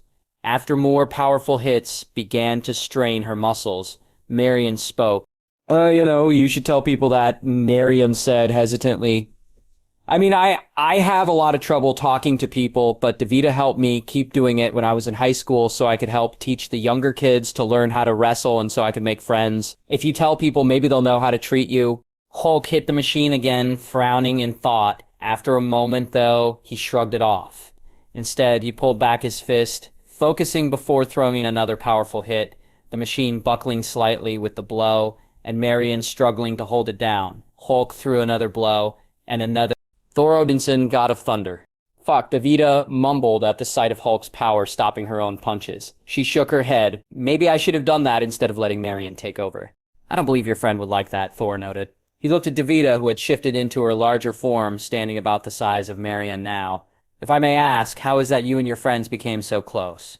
Davida looked at the Asgardian with a frown. Is this really the time for my life story? I find that it is always a good time for the right story, Thor responded. But if you don't want to tell me, I won't be offended, he said with a charismatic smile. Okay, just hold the machine for me first. Thor politely dropped a Mjolnir behind the machine, then placed his shoulder to it. Davida unleashed an experimental blow, which Thor took with ease. Satisfied, she began to drum the machine with blows as she spoke. We all went to the same school back in the day, Davida explained. Joined the wrestling team together and got pretty close. But one day, on our way to a wrestling meet, a car smashed into the bus. Drunk guy with a Humvee and no sense. The four of us got lucky. Got sent to the right experimental facility. The rest of our team died that night, but we went into a coma. Davida looked over at Helen, who was currently arguing good-naturedly with Jennifer. Davida smiled. Helen was the first of us to wake up. According to her, the second she realized she had superpowers, she went into mercenary work to fund our surgeries. When I woke up, I helped her. We saved money for a place, since our families were either dead or worthless, and made sure that when Mimi and Marion woke up, they'd have a home to go to. When they woke up, well, Davida kicked the machine, Thor easily supporting it against the impact. We stuck together. I mean, we aren't exactly good people, but we have each other's backs. Always. Thor gave her a look Davida didn't know how to respond to. That is quite a story. And as a mercenary, you fought in many battles.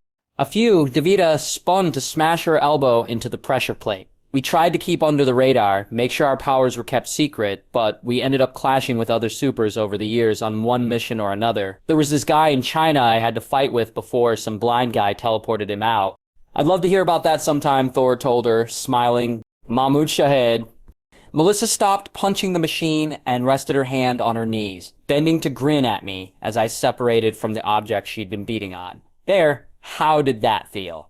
Impressive, I admitted, not willing to anger the tiny songstress. I tapped the Omnitrix on my chest and changed to my human form to save power. You're absolutely stronger than I am as a human. She grinned in response, looking me up and down before frowning. Oh, you're not that strong, are you? Not compared to all the super soldiers running around these days. I looked over at the machine. But even then, you're above most of the world's strongest recorded weightlifters. That's for sure. I guess we should trade partners around now, though. Why's that? Melissa asked, crossing her arms and looking up at me. Well, I'm planning to switch over to Wrath to get his strength rating, so... Wrath. Melissa gave me a smile. I didn't like. Got it. 1 second. She turned and rushed off, ignoring the guards in the hangar, watching her in favor of running past everyone to get to Davida and Thor, calling to the grappler's leader. Melissa spoke with her for a while, then Davida looked up at me and smiled, Thor looking intrigued. The three walked up to join me as I groaned in annoyance. Yeah, should have expected this. So, I hear you're changing into my fiancé, Davida said as soon as she got close. In her larger form, she towered over everyone except Hulk and Jennifer, and since the only person shorter than me in our group was Melissa, the effect was especially pronounced as she leaned over to look down at me. I'm changing into the guy who beat you like a rented drum after you mind-controlled him, yes, I said, having planned out my response as Davida had walked over. She winced, then shrugged. Yeah, okay, yeah. That's fair. I guess I'll spot you. Please do, I said tersely. No, I was not still made about being mind-controlled and proposing. Whatever do you mean? With the twirl of the Omnitrix, I pushed down on the dial and grew a fresh coat of orange and black hair. Wrath. I cracked my knuckles and looked over at Davida.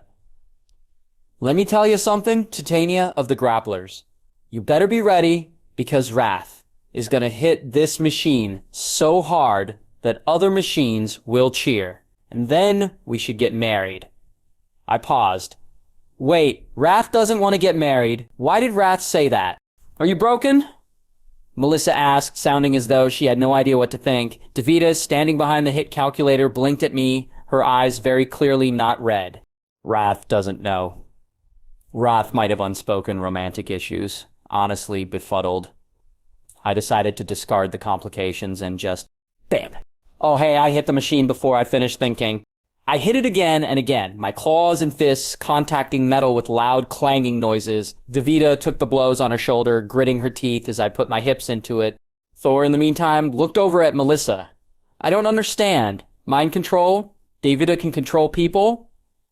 Thor seemed disturbed by that. No wonder. If he'd ended up in conflict with Enchantress in this universe, he would have a good idea of what we were talking about. It's more like she makes people fall in love with her, Melissa explained hesitantly. At the darkening expression on Thor's face, Melissa rubbed the back of her head. If it helps, she doesn't use the power anymore. I should hope not, Thor said. It's not a very honorable way to fight. Wrath agrees, I shouted, grinning at the embarrassed look on Davida's face. A fight should be with fists and muscles, and sometimes kicking one-on-one, until one person is beaten down in the dirt and eats it like they like it. That's the only way a fight should go. I finished my statement with my fist claw extended and stabbing into the hit calculator like a hot knife through butter before ripping a decent chunk out. Yeah, self-control was hard as wrath. Honestly, I don't think Apoplections had a word for self-control. Well said, Thor cheered, punching my shoulder with a loud boom as we laughed boisterously together. I love this form. Wrath likes you too. Thor Odinson, god of thunder with blonde hair. Now there's two of them. Davida mumbled. Great. After that, we were going to switch around once Wrath's score had been raised, but we were interrupted when Victoria called Thor and I aside, bringing us to a room deeper in the hangar we'd been working in. It was just a Spartan room with nothing but a crappy wooden desk, though the way Victoria was leaning against it, the thing might as well have been a throne. We're ready, Victoria said, as soon as I walked in. While the others will be testing with the graveyard survivors, we've set up an area in the desert to test your Asgardian form. Will you need time to recharge? I nodded my head. Yeah, so you should give me around 10 minutes before we start. So what will this entail? Victoria pointed outside a window. We have some satellites and cameras set up to record everything that will happen around you for a mile radius, as well as check on weather patterns and energy reading. We've taken all the precautions we could and emptied out the desert for miles around. That may be for the best, Thor said. I have no idea what I'm doing. Same, I agreed. Victoria looked between us, opening and closing her mouth. After a bit of that, she sighed, closed her eyes, and rubbed her forehead, muttering to herself, God help me, Coulson is so much better at this.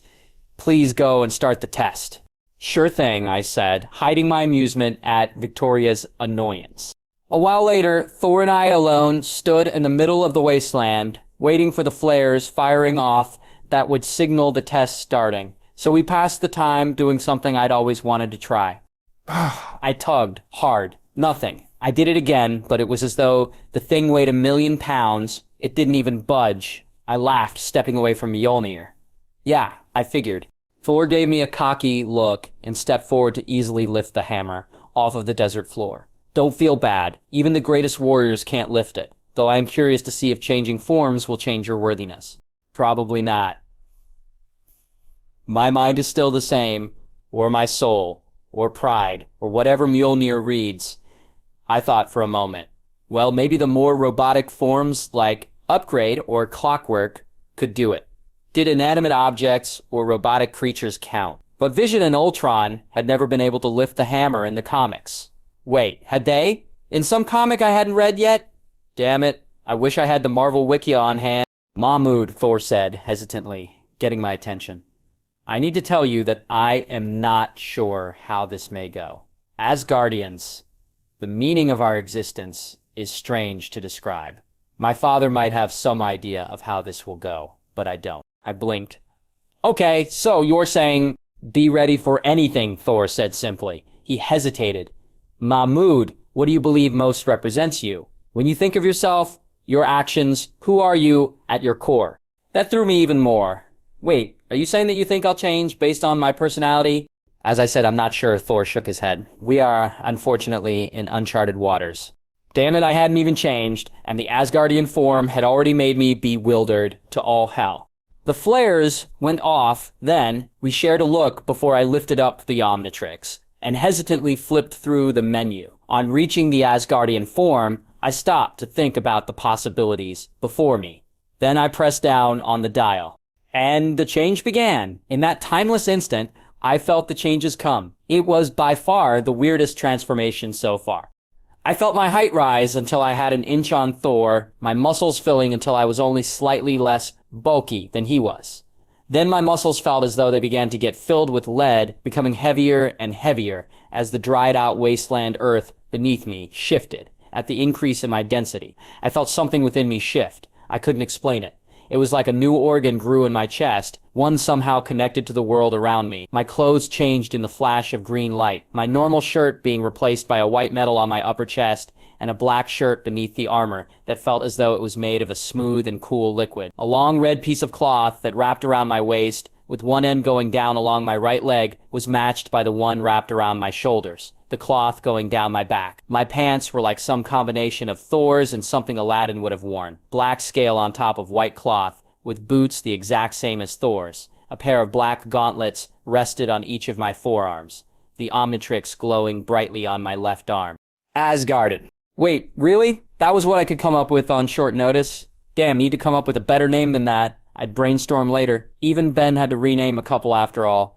I felt so strange. Like, I was me, but more.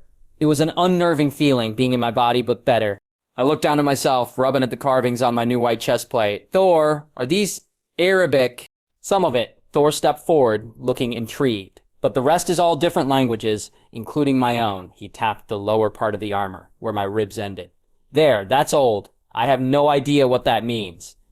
But I've seen it once. I frowned, then tried to move around a bit. Arms, legs, neck. Everything was working, except it felt 1,000 times stronger.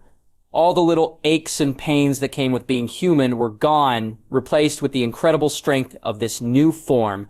So, what should I do? I asked. Thor rubbed his bearded chin. Then he put Mjolnir down and walked towards me. Well, let's see how strong you are. Then Thor, the god of thunder, punched me in the face. A shockwave followed the impact, and I staggered back with a pained shout. For a moment, I blinked at the feeling coming from my jaw. Something within me roared to the forefront. Anger that felt like some combination of the rage I could feel as wrath and 4 arms. The sheer power that Wrath's anger could rise to, combined with the code of honor in my DNA when I changed into 4 arms, righteous anger burning in my soul. So I punched Thor in the face, sending another shockwave outward and staggering Thor. Oh shit. I shouted, shocked at my own action as the founding Avenger blinked in surprise. Thor, I am so sorry, my friend. I simply lost control of myself. Are you well? I blinked. Wait, has my method of speech changed? Or I focused on my speech. Okay, no, that's the placebo effect. Seriously, are you okay, dude? Thor laughed, rubbing his chin. Yes, I'm fine. Well, you are quite strong, Thor winced. Actually, more than I expected, like I was just hit by Volstagg. I felt a bit of pride at that, being compared to arguably the strongest of the Warriors 3. A tightness in my chest seemed to ease as I thought about that comparison and saw Thor's pride in me. Okay, let's see what else you've got. Thor stepped forward and swung his fist again. I blocked it on my arm, working on some instinct deep within me to follow with a counterpunch Thor parried. He kicked me in the chest, sending me flying into a thorny bush. The thorns snapped against my tough skin. I rolled through the bush and down a rocky hill before rising to press my booted feet against the light brown earth. Thor was in mid-leap with a punch aimed at my face. I dodged to the side, letting him crater the earth behind me. Then grabbed his shoulders and spun around to throw him at a boulder, which shattered. Come on, I shouted, the power getting to my head a bit. Yes, Thor cheered. Ignoring the boulder, he turned to gravel, speeding forward and smashing into my waist, his massive arms squeezing, show me what you can really do.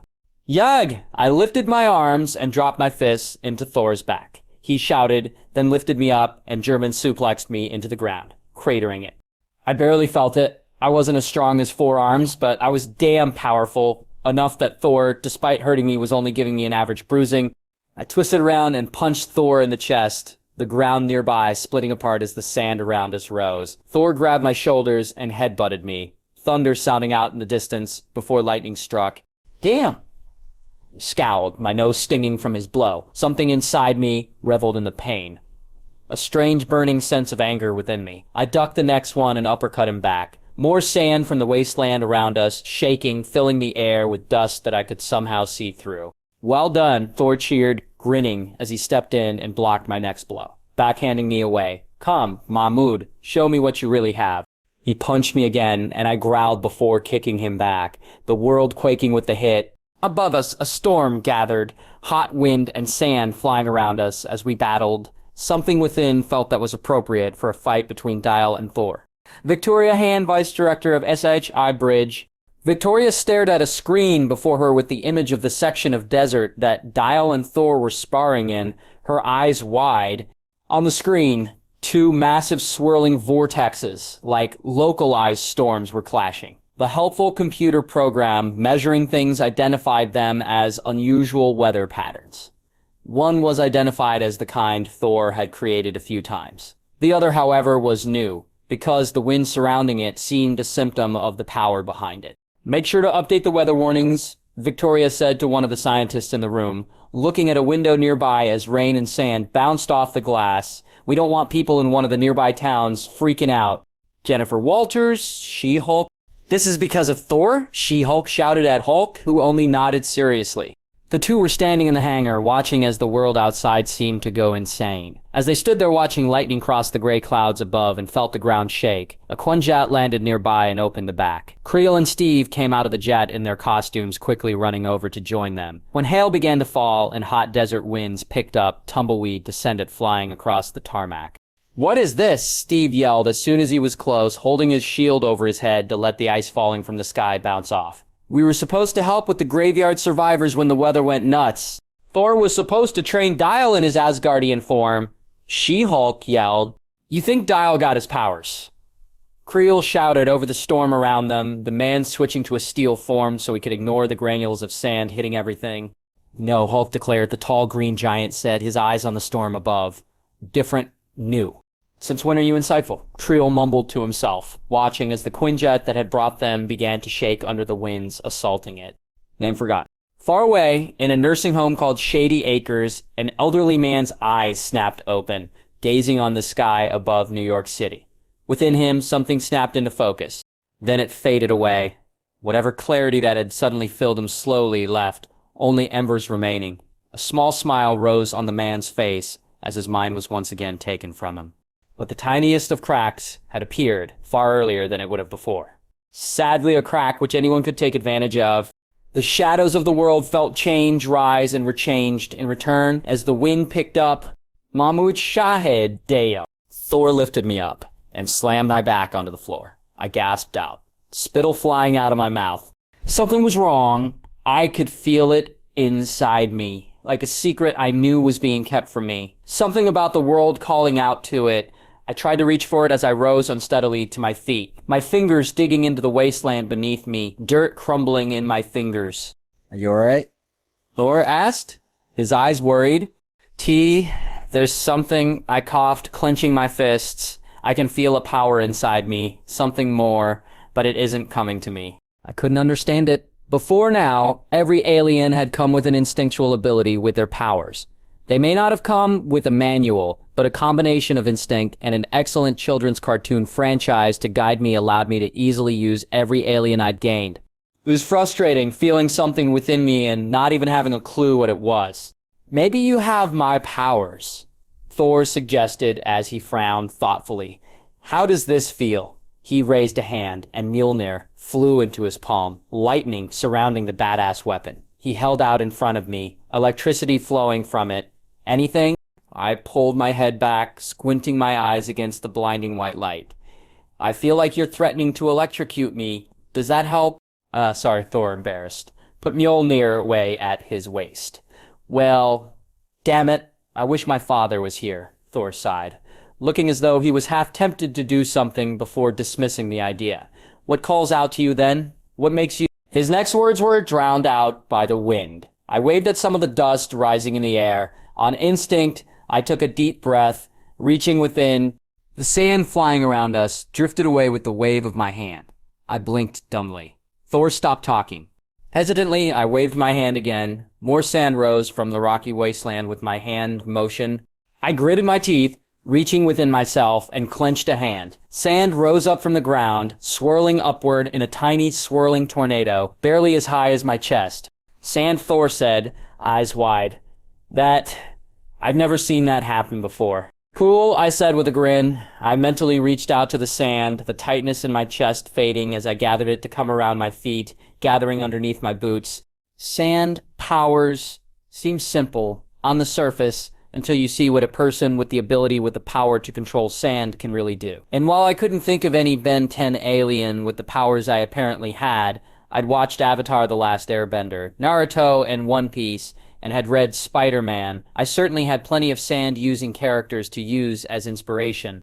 So I created a platform of sand and rose up into the sky on a shifting wave of grains that I later heard had gotten to over 110 feet high, letting me soar above the desert with a dumb grin on my face.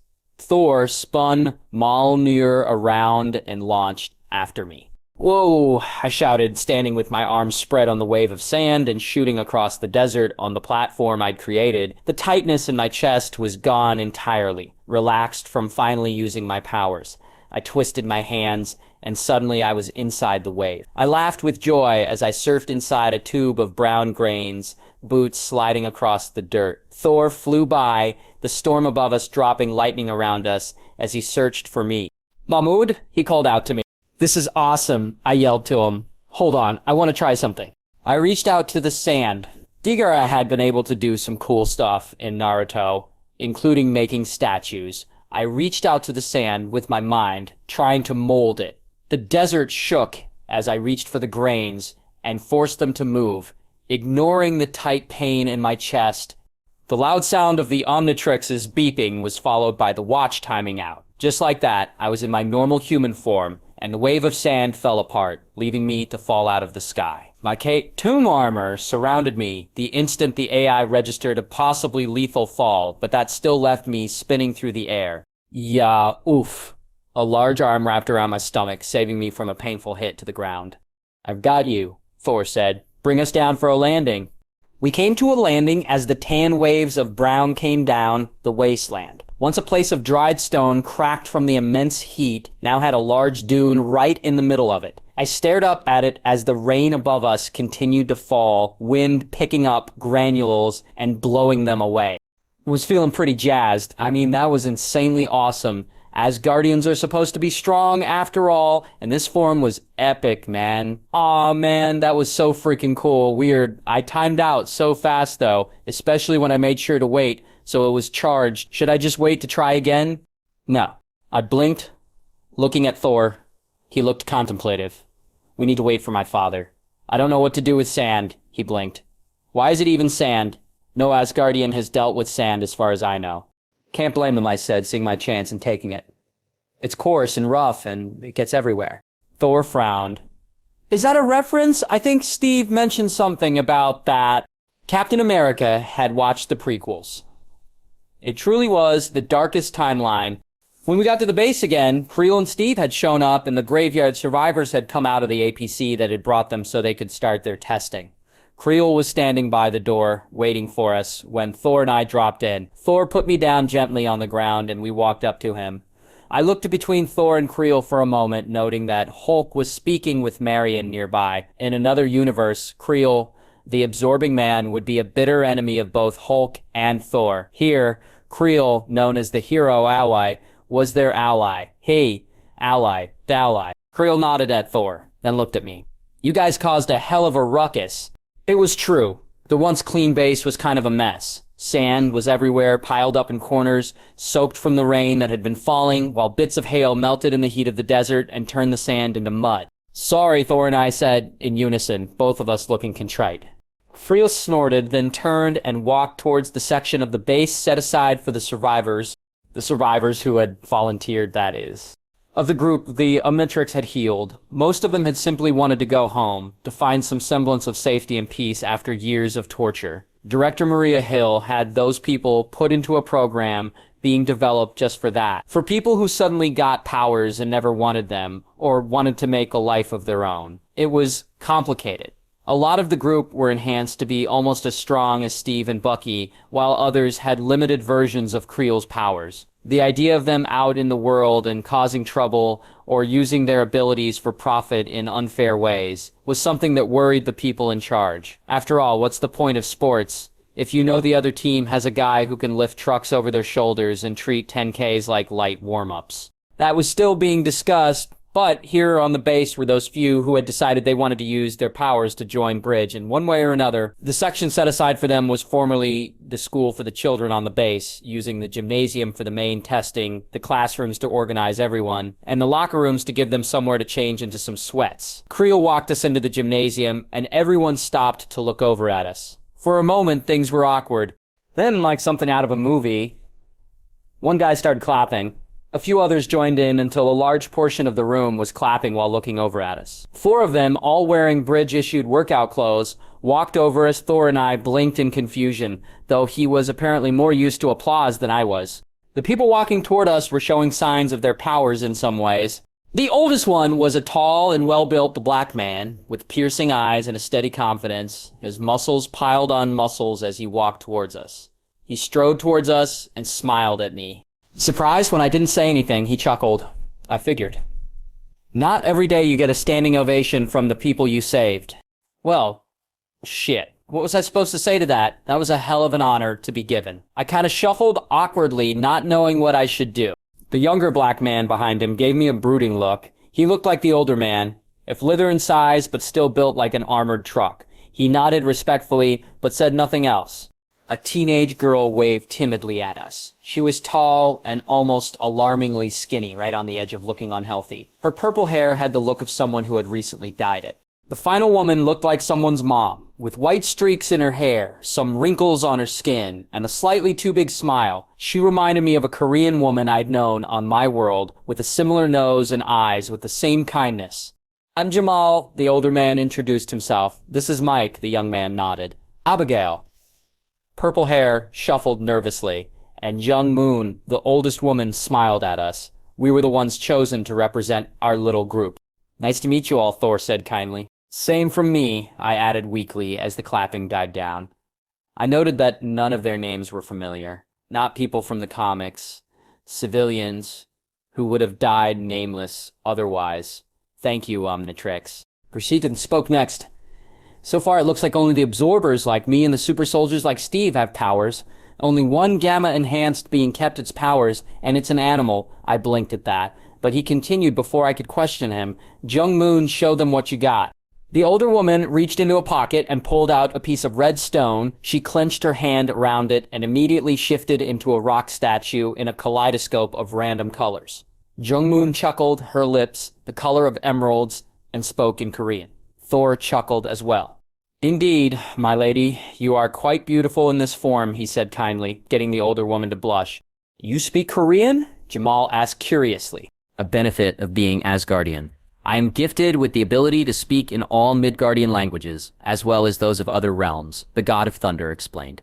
I didn't say anything. I mean, the Omnitrix worked the same way with its universal translator, but it wasn't information I threw around. Never know when you might need to overhear something after all. Dial.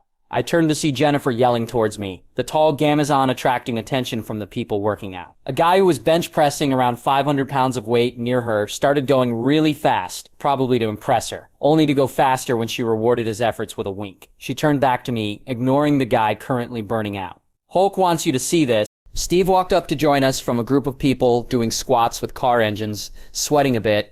Any idea what that is about? He asked. Who knows? I ran towards She-Hulk, leaving the awkwardness of everyone staring at me. Technically, I had saved them, but only because I had a really cool watch. When you boiled things down, all of my victories were often the Omnitrix's victories with an assist from me. Getting treated as though I'd done something great when I did the alien tech equivalent of pressing a button just made me feel as though I was cheating everyone.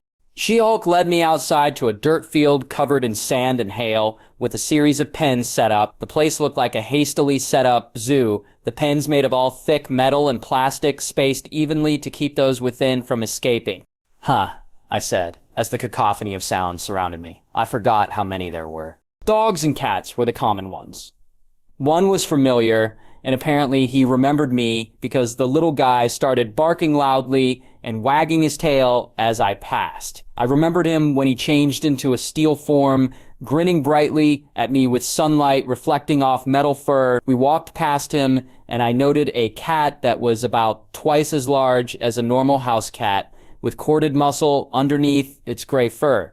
A lady in a lab coat was in his pen trying to get the guy to do something with a rubber ball. With the typical sassy attitude all cats have, he cocked an eyebrow, rolled over on his muscular stomach, and went to sleep. The lady in his pen sagging in disappointment. Past those normal animals were the more wild fare, monkeys with abs or the ability to change into different materials, a rhino with enhanced eyesight, according to a scientist studying the massive animal, and more. We ended up at an 18-wheeler truck, where a large group was waiting nervously outside of it. Hulk stood nearby, his arms crossed, and gazed steadily on the being within. The large truck was open at the back, with a familiar being within. I walked over next to Hulk, who turned to look down at me. He nodded towards the truck, walking forward with me. As men with guns watched us walk up, the being inside looked up at me. I reached for the Omnitrix and began flipping through the menu, before smiling at the guy within. Hey buddy, I guess you're the only one who kept those gamma powers, aren't you? The tiger inside looked at me, green eyes blinking lazily. He rested in a massive pen with by far the thickest bars of any of the other cages. Even then, I could see that they had been bent outward by some powerful force. Clearly that was the fault of the green and black furred guy inside. He was about as big as a small car, and you know what? Let's not mince words. You look like Battle Cat, I said, moving deeper into the truck. The tiger blinked at me, then at Hulk, when he joined me. So what's going on? A scientist about 30 feet behind me yelled, "It doesn't want to move." Every time we get near him, he freaks out. Haven't you tried a stake or something to attract him? I called back. He has enhanced intelligence. He stopped taking bribes about 3 days in, and he hasn't changed into a normal tiger since. The scientist sounded like he was at the end of his rope. We need to get him into one of the other pens so we can scan it properly. He's the only one who kept gamma powers, but he was recorded as lacking the gamma gene. The scientist yelled. He yelped when the tiger lazily yawned. She-Hulk hopped in as well, looking over us. So what's the plan? Hulk help Kitty, goddamn. How did he manage to make that sound tough? He strode forward, and the tiger slowly backed away as the shadow of the Hulk went over the cage. He reached out and grabbed the door to the cage. Buddy, maybe we should... I started to say. Ray, with a single pull, Hulk ripped the door off the cage. Sure, let's do that. I weakly reached for the Omnitrix, ready to transform as the tiger stared between the three of us. Is this a good idea? She-Hulk asked as she stepped in front of me. I don't know, this whole thing took a direction I didn't expect at all, I admitted. The tiger moved forward slowly. I began to press on the Omnitrix, ready for any random action that followed. If someone had sneezed, I'd have changed into Diamond Head immediately. She-Hulk raised her hands up. Hulk was unmoved, his back to us as the tiger began to walk out. Soon, a tiger about as big as the rhino outside was out of the cage. It looked around at us, focusing on me, then it strode towards me. I reached for the watch. Stop, Hulk said calmly. Well, as calmly as Hulk could, raising a hand. Wait, for what? My throat to get ripped out? I asked tensely. The tiger went up to me and started sniffing. If you've ever had a giant, super muscular tiger sniff at you, I'm sorry. Because damn, there is nothing like seeing the fangs of a tiger shine in your face as its sniffing blows your hair back. It was that kind of primal fear deep down in your brain that stretched all the way back from the beginning of man dodging large predators in Africa. After a bit, it surprised me by licking my arm, then moving to wrap around me and lie on the ground, going to sleep. Hulk grinned as She-Hulk and I shared a look. I don't understand, I said slowly. I took a moment to try and remember if there was a precedent for a gamma tiger in the comics. Nothing came to mind. Guess even meta-knowledge isn't perfect. Hulk, good with animals, the big guy said in a satisfied tone. I hesitantly stepped away. The tiger woke immediately and stood up, walking along with me. Trying something out, I moved out of the truck. Walking out of the truck with the super tiger placidly following me was a weird experience. The personnel stared at him as he hopped out, his green fur almost glowing in the sunlight. Hulk and Jennifer followed, Hulk looking satisfied and Jennifer like she was seconds from laughing but couldn't because of how confused she was. Sir, one of the scientists called out to me. We need to study it. Do you think we can do some more invasive procedures if you can control him? I looked over at the tiger. He blinked lazily at me, looked over at the scientist who'd spoken, then back to me, his muzzle twitching. I rubbed the back of my neck. Dude, I don't know what to tell you. He's kind of doing his own thing right now. Battle Cat, do you want to... He growled in the back of his throat, the sound rumbling the ground. He says no. Hulk added, helpfully, Cats, what are you gonna do? She-Hulk said, helplessly. Not much else we could say to that, I suppose. I walked towards the pens. Sir, we can't let you, a soldier began to say. I reached for the Omnitrix and pressed down on it. In a flash of green light, red armored skin grew across my body, along with a pair of extra arms and eyes as I towered over all present. 4 arms! The echo of my voice shook the area, the cacophony of animals petering out. Don't worry, I'll keep my eyes on the big guy. I think we need to figure out what the hell to do with him. Holy shit, you are big, She-Hulk mumbled, looking up at me with wide eyes. I grinned. You're one to talk, Shulky. Yeah, I am, Roke, she said with a grin. I barked out a laugh, for more reasons than one, as we walked over to a pen with more soldiers surrounding us. Hulk gestured to the tiger, who walked inside with the austere grace of an emperor. Once inside, the pen closed up, and the tiger sat back on its haunches, tail sweeping back and forth across the ground. Once inside, the scientist began tapping at screens, and Hand walked over, her eyes widening at the sight of my towering form before looking at the tiger. What happened? Victoria asked, crossing her arms. I think, I said hesitantly, the pet avengers got their first member. The what? Victoria said in the tone of voice a woman uses when she's slowly going insane. We've got a bunch of animals with superpowers. A lot of them more intelligent than they should be. I think people were going to talk about that soon enough. Anyway. As Victoria sighed in annoyance at what she thought was a joke, I thought about the moon and a certain founding member of the Pet Avengers. Gonna have to look into that soon. Even as I thought that, Thor came out of the doors of the gymnasium and head towards us, apparently wondering about the commotion. What? He stopped, staring up at me. He noted the Omnitrix symbol and blinked. You're a big one. That's what she said, I noted, thinking of She-Hulk's reaction.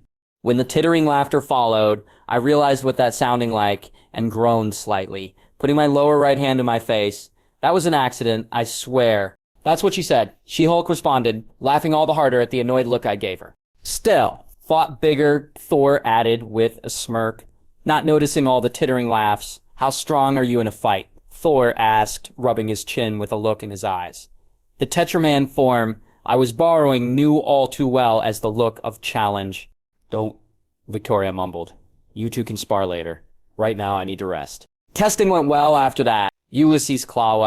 In another part of the world, a man by the name of Klaue walked through the bowels of his base, a shipwrecked and beat-up old tanker. He liked it for several reasons. First, because he liked the word bowels under most circumstances.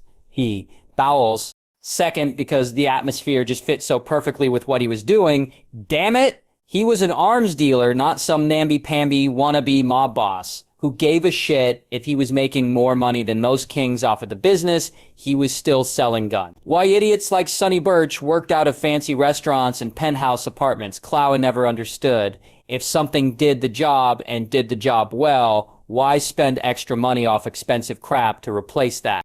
The tanker was solid, in the middle of nowhere, easy to defend, and cheap as hell, since, well, no one gave a crap about it. Which made it perfect to hide things like missiles and vibranium, and funnily enough, Klaue strode through the tanker, walking past his men as they organized things for sale and storage. He had good guys, even if they were a little stiff sometimes. No taste for fun on the job. He grinned with a flash of silver teeth as he walked into his office and looked out over his crappy little base, feeling a hint of pride at what he saw. Yep, today was going to be a good day. Oh crap, he tempted fate. Klaue waited for a moment. When nothing happened, he relaxed, going over to his desk and grabbing a piece of candy from a bowl. Then the power in the boat suddenly shut off, leaving them in darkness. That's when the screaming began to echo through the boat. Fuck, I knew it. Klaue grabbed the gun on his desk and ran out the door. Outside, his men were panicking. Oh, come on, idiots. Are you kidding? Grab guns and shoot something. Klaue grinned. Get the big ones too, have some fun. Some of his men in the shadows yelled out affirmatives, and soon the sound of bullets filled the air. Until another sound responded. The familiar sound of a sonic weapon finally made Klaue's grin fall away. Wakanda. Fuck. He turned and ran as more sounds filled the air. The darkness lit up with blue lights. Worse was the quiet sections. The moments when someone shooting a gun suddenly disappeared in the shadows without a sound. That could not have been good.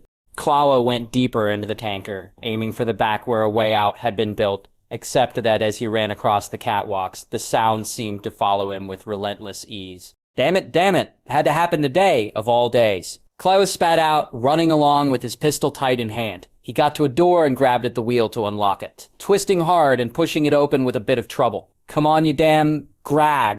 Pushing his way through, he cursed aloud when a sonic weapon hit a wall nearby. Adrenaline pushed him forward. He aimed his gun back as he ran through the halls, shooting his gun behind him at whoever it was that was following him. The bullet bounced off of the blue light, but he continued running despite that, his legs pumping. He could see the exit now, an opening leading to the garage full of cars in the boat. Just needed to get in there, hop into one of the SUVs, then head to Johannesburg and meet with one of his people. Klaue entered the garage and slapped a button on the wall, the gate at the end opening up, and ran past some vehicles towards the SUV in question. Once inside of it, he grabbed the keys out of the middle compartment and put it in the ignition. Okay, no horror movie shit, got it. Klaue twisted the key and grinned at the instantaneous sound of the car engine roaring to life. There's a good girl.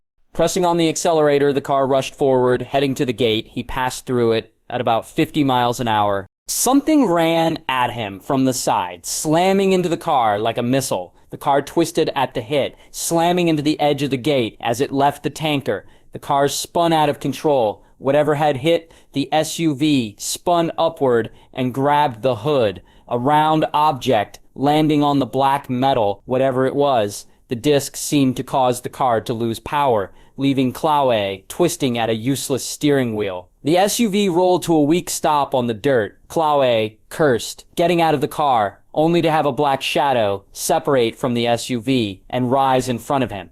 Well, you're a sight better looking than your da was, boy, Klaue said weakly. Black Panther stood before him in the sunlight, dressed in the black armor and cat-like helmet that represented the panther habit. He stepped forward and grabbed Klaue by the lapel, pushing him into the SUV. Behind him, explosions came from the tanker that had once been Klau's home. A group of women in red armor moving towards them from it. "Damn it, you all really caught me at a bad moment," Klau said to the Amazonian women striding towards him, giving them a roguish grin. "Tell you what, ladies, let me get my makeup kit and my nice suit. You come back when I'm a bit prettier." The 5 women stopped and gave him looks like stone. Black Panther reached a hand back and received a syringe from one of the women. "Okay, can you not?" Klau said with a grimace. "I promised I'd stop with the hard stuff. Took a program and everything." Black Panther injected the syringe into his neck.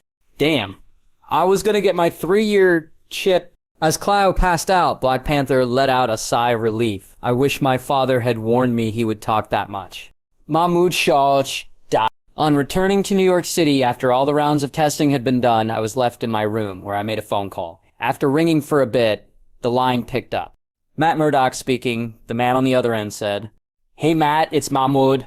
I got your email. You said you wanted me to call."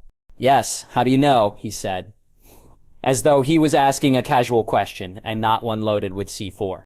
I took a moment to tap the back of my phone, a beeping signaling that X was keeping anyone from listening in, about the fact that your site was replaced with, I don't know, just insanely powerful, everything else. Am I close? Matt was quiet on the other end for a bit. When he spoke, his tone was somewhat like Bucky's when he was seconds from punching a punk. And I lived in Hell's Kitchen for a few, so I did hear about a man in black mask beating up thugs. I'm guessing that was you, combined with working with a worldwide spy organization with access to every camera in existence. "Makes sense," Matt said. "So, what do you want?" "More good guys in the world," I said simply. "That's it. I'm a superhero now, I guess. But my powers mean I'm going to be called to help on a worldwide scale. I won't be able to always patrol in New York like I used to. So if there are some people willing to do the same, I want to help. That's all." "Who else knows?" Matt asked. "Me, maybe some people in Bridge." I thought of a certain redhead who had mentioned Matt to me the other day. "But doesn't look like it, for the most part, since your abilities aren't exactly flashy. But I'm not going to tell anyone. Anyone finds out, it's on their own."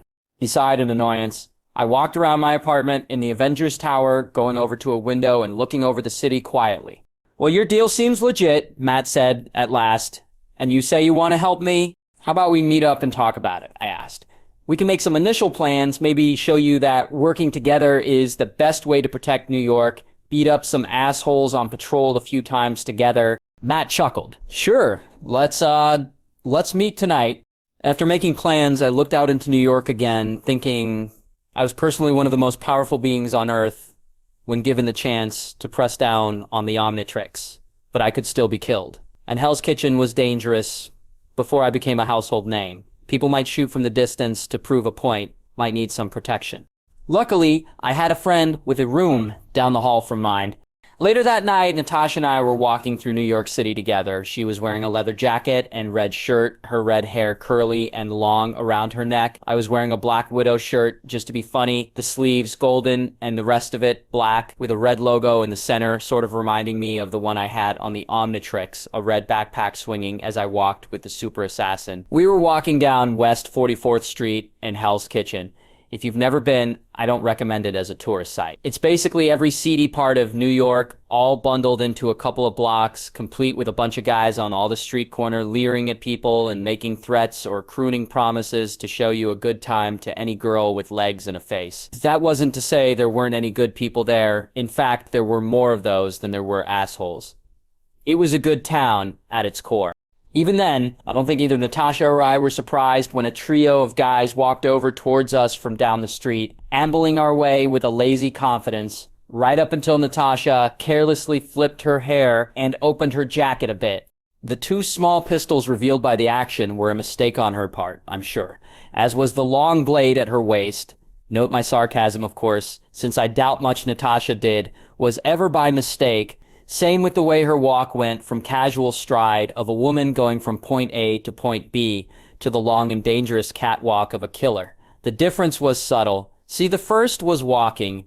The second was walking while seconds away from stabbing a punk in the heart with a smile on your face. The 3 guys quickly found something else to look at, the vicious smiles turning into carefully neutral looks on their faces. I really need to learn how to do that, I told Natasha as we walked down the road, passing our would-be attackers. It's all in the hips, Natasha said with a smirk. I'll teach you one day. Yeah, but I don't have hips as nice as yours, I quipped. Natasha chuckled. Should I tell Sky and Jen you're hitting on me? If you want to, but I'll tell everyone about all the weird sexual encounters your alternate universe selves had. I nudged her with an elbow, like the one where you had sex with Tony. At least I had high standards. Natasha smiled before she frowned a bit. Wait, is this the one where I turned out to be a traitor? That's a stone every person we know can't throw, I admitted. Even Steve had a Hydra moment in one universe. Steve? Natasha said, sounding genuinely shocked. That doesn't even sound real. Yeah, it took a bunch of weird cosmic mumbo-jumbo for that to go down, I shrugged. Natasha was basically one of the few people I could talk about other universes without her going existential on me every few minutes. The others would likely spend a few days looking at the horizon, rethinking existence. Natasha rolled with it. The world was the world. And Natasha wasn't going to waste it comparing herself to other versions of herself. I had no idea if that was a healthy attitude, but I had to admire it, considering I'd had a nightmare once of an evil Ben tracking me down. I mean, I focused on the street around us. Where did they say we should turn? Let's see. Natasha looked around. Body, right down there. She nodded down towards a street a couple of blocks away. Right. Hey, thanks for this, Nat. I mean, keeping it secret and everything, I said gratefully. No problem. She looked at me. You know you'll owe me after this, though. Owning the Black Widow seems like a dangerous prospect. By the way, how come you kept that name? Isn't it kind of edgy? She laughed. Yeah, I guess so. But apparently, the marketing people said that the image works for me. We turned around the corner, walking down Body. Yeah, the whole dangerous super spy thing must have been a stretch. You mention that a lot, Nat said, giving me a look. Does it bother you? My history? I mean, you said you've seen everything all the alternate versions of me did. Do you worry about it? I think we had this conversation before, I noted. Come on, Nat. You're one of my mentors now. You know what I think of you? We walked for a bit longer. You're painfully naive sometimes. Getting better. But still naive, she smiled at me. Okay, Mahmoud. One thing I need to ask you as your mentor. Did you even notice Ruby over there? I blinked, then turned. The petite teenager waved at me from where she was walking, an irritating smirk on her face. She was wearing a small black jacket and yoga pants that were slightly big on her, eyes glittering in the light as she twirled a small throwing knife in her fingers before throwing it. I had enough time to blink before Natasha caught it an inch from my right eye. Holy shit! You're fine, Natasha said with a grin as she put away the knife, nodding at Ruby, who turned into an alley. We're going to be training you on counter-espionage soon, though. Heart still in my throat, I followed Natasha towards our destination. There was a bar called Josie's as the red neon sign on the right window, and the gold lettering on the left window said proudly. A bunch of motorcycles were parked out in front, a few tough guys standing around the front wearing their gang's colors on the jackets or sewn onto their jeans. Not calmly walked up and opened the door. The bikers ignoring us, and we stepped in. The place was full of people, from all walks of life. They were drinking, because, I mean, it was a bar after all. The place smelled like piss and alcohol, with a slight aroma of vomit joining in. Someone had hung an air freshener near the door, like a drop of water added to the desert in terms of usefulness. Hey, Dial, Foggy yelled from the back, coming up to grin at me. He was wearing his shirt and tie, the sleeves rolled up, and a pool cue in his hand. How's it irk? He stopped, blinking at the sight of Natasha, then smiling. Black Widow? Matt, actually, she said with a smile. And you're Mr. Nelson, right? Foggy, please, the pudgy and good-natured man said with that wide grin of his. I can't call an Avenger by her name and have her call me Mr. Nelson. Natasha blinked at that, then smiled that lazy and smooth smile she seemed to save for the right moments.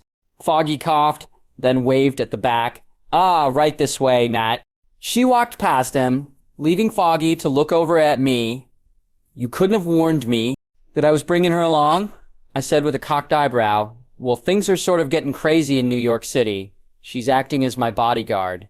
We joined Matt in the back, who was hesitantly feeling at a pool table, gently making sure of the placement of each ball on the green felt, dressed much the same as Foggy was at the moment. Sleeves rolled up and all. Matt, Foggy said, as we joined him. He's here, and he brought a friend. Huh? Matt cocked his head, not looking at us. Hello, Mr. Shed. And your friend is Natasha Romanov, the Black Widow told the future Daredevil. Matt smiled. Matthew Murdock, you're an Avenger, right? And a few other things, Natasha responded. Matt chuckled. Mr. Scheid, you could have warned us you were bringing company. We would have met somewhere more classy. This place is plenty classy, Foggy said. I mean, look, my drink has something alive in it. He raised a beer, showing the shadowy shape in the dark yellow liquid. You can't get that sort of exotic flavor anywhere else. You don't like it, get out. A woman behind the bar yelled. It's all part of your charm, Josie. Foggy yelled back. He turned back to us. Seriously, I don't recommend drinking the water here. Natasha chuckled. Don't worry. I've been in worse places. There was a bar in Budapest I can tell you stories about. Okay, so Matt strolled around, carefully following the pool table's edge with his hands. Some of the patrons avoided him with what looked like practiced ease, one big biker moving a stool out of his way without a thought. You said you wanted to hire us. We agree with your terms. We'll be your lawyers from now on, Mr. Shade. I grinned. Cool. There is one unexpected thing. We recently got a new Avenger, a woman named Jennifer Walters. She's a damn good lawyer, just did some work on the West Coast. She's looking to continue her work in law, and she was hoping she could talk to you guys about it. I held up my hands before they could speak. I know how it looks, me adding a lawyer to your group right after I gave you my word that I wasn't going to interfere, but I swear, this is just me asking on her behalf. I told her what you guys want to do, and she wants to meet you. Foggy and Matt shared a look. After a bit, Matt sighed. Mr. Shad, you say she's already a lawyer, right? Why can't she simply rejoin her firm? I rubbed the back of my head. Just take my word for it. Besides, she wants to move here, do some work in this city, doing it on the side of being an Avenger, of course. Just meet her? Natasha spoke up. I do suggest it. She recently took down Nicholas Trask. It was a hell of a thing. We were going to have her join Bridges' group of attorneys, but she wants to work with you. Matt smiled. That seems like a good idea. That said, Matt walked over to a table with their jackets and bags resting there, taking a familiar folder out and walking over to me in a series of slow and careful movements. It was kind of annoying, considering I knew for a fact the guy was better without eyes than I was with them, but I still managed to wait patiently as he handed me the folder. We've both signed. You are officially the first client of Nelson and Murdoch. I'm the first guy to give you money, I corrected him, opening the folder and smiling at the signatures.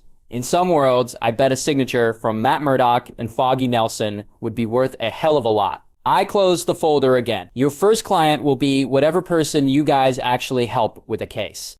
Hey, you count, Foggy said easily. So, business is done. How about we play a game or two? Natasha cocked an eyebrow. 2-on-2 with a blind man on one team? Isn't that a little unfair? No offense, Mr. Murdoch. None taken, Mrs. Romanov, Matt said. Nat, she corrected. Matt showed her a charming smile. Tell you what, you can be on my team, and I might surprise you. Oh, come on, Foggy grumbled under his breath, though he smiled good-naturedly. What? Matt asked, sounding confused. Foggy shrugged. Oh, nothing, just seeing a pattern in play. Okay, I'll take the other Avenger then. Rack 'em up! After thoroughly getting my ass kicked alongside Foggy and Poole, the friendly lawyer said his goodbyes and walked off into the night. With him gone, Matt lost his good humor. We stepped out of Josie's, walked down the street until we got to 47th Street, then turned into a dark alley. Once inside, Matt listened for a moment. Someone is coming, he said. That's Ruby, Natasha looked down the alley. Come here, you should listen to this part. Soon, a short assassin teen came around the corner, flashing me a smirk.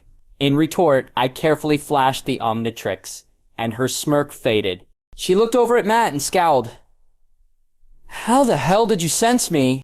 Here's a special case, Natasha explained. I'll train you to do better later. Matt looked uncertainly at her, but listened again. Okay, we're in the clear, he looked between us. So, I know, Natasha said simply. When Mahmoud asked me to bodyguard him, I checked up on you. You really are blind? Matt nodded. Then you have a lot more agility and spatial awareness than even most people with sight, even better than people in my profession. You hide it well. But every time I came close, you couldn't quite hide the reaction you gave about knowing exactly where I was, she mentioned, sounding honestly impressed. Matt stared at us hesitantly. Is this you asking me to become an Avenger? Not really, Natasha said. This is Mahmoud's deal. He asked me to keep what I hear a secret, and to back him up just in case. You're his backup? Matt asked, lips twitching. No offense, but I've seen what you can do on the news, Mr. Scheid. What do you need backup from? Snipers, I admitted. Ninjas as well, just in case. Ninjas? In New York City? Matt asked, disbelieving. Yes, I said simply. Ignoring the look on his face, I removed the large red backpack I'd been carrying and put it on the ground between us. So I, officially can tell you that Bridge is working with New York City on developing a program for superhumans to aid police officers on patrol as part of a plan to make such programs more of a permanent thing, as well as upgrading officers to deal with superhuman threats on their own as needed. A group of secret warriors, if you will. I need to stop stealing names from the main Marvel universe, so you'll get an invite if you want it, and Maria Hill's going to make sure those who join can have the option to hide their identities. Matt seemed to sag in relief at that. That would be really nice. It's something we're still fighting for, but it should come soon, I added. There will be some rules, something you'll have to do on the up and up, all in the name of letting you help people without worrying about cops shooting at you or guys getting out of prison by claiming they were beat up by a random vigilante on the street. But until that time, you'll need something to protect you. Something better than a black shirt and scarf around your face. He laughed nervously, looking over at Nat and Ruby. The redhead and blonde smirked at him. They won't talk, I said with a smile. Trust me, Nat is good people. And Ruby won't do anything to piss Nat off. Screw you, Ruby said to me without looking. Gain a few feet first, midget, I answered back, getting a disgusted scoff in return. Brat. Anyways, I made you this. I tapped the top of the red backpack. The atoms that made up the backpack flowed up my arm, revealing what was held within. A costume lay on the pavement before Matt, folded neatly on the ground. He kneeled down and put his hand against the helmet, blinking. Is this a suit? Custom made for you, I answered. I could give you any advanced gear you feel might be missing, but of course nothing Bridge uses. But the suit is bullet, fire, and slash resistant. It'll take a lot of damage and leave you bruised at most. But it's also made to let you move with all the agility of, well, the three of you. I gestured at the three badasses around me, Ruby smiling proudly. It's also got a feature to let you close off your hearing in case anyone tries to use it against you. Like I said, it's not the best we've got, but... No, Matt smiled, lifting the suit to look at it. The combination of dark yellow and red colors seemed to work well. A pair of small devil horns attached to the helmet. He briefly touched the clubs resting at the waist of the costume. It's perfect. Thank you. And these clubs? It's all in here. I tossed him a flash drive, which he snatched out of the air. It's got a manual to let you know everything they can do, even has a printable version in Braille for yourself. It ain't an Iron Man suit, but it's damn good Daredevil. I started seriously. There are some people in Hell's Kitchen that I want to check up on tomorrow night. Where should we meet? Matt asked.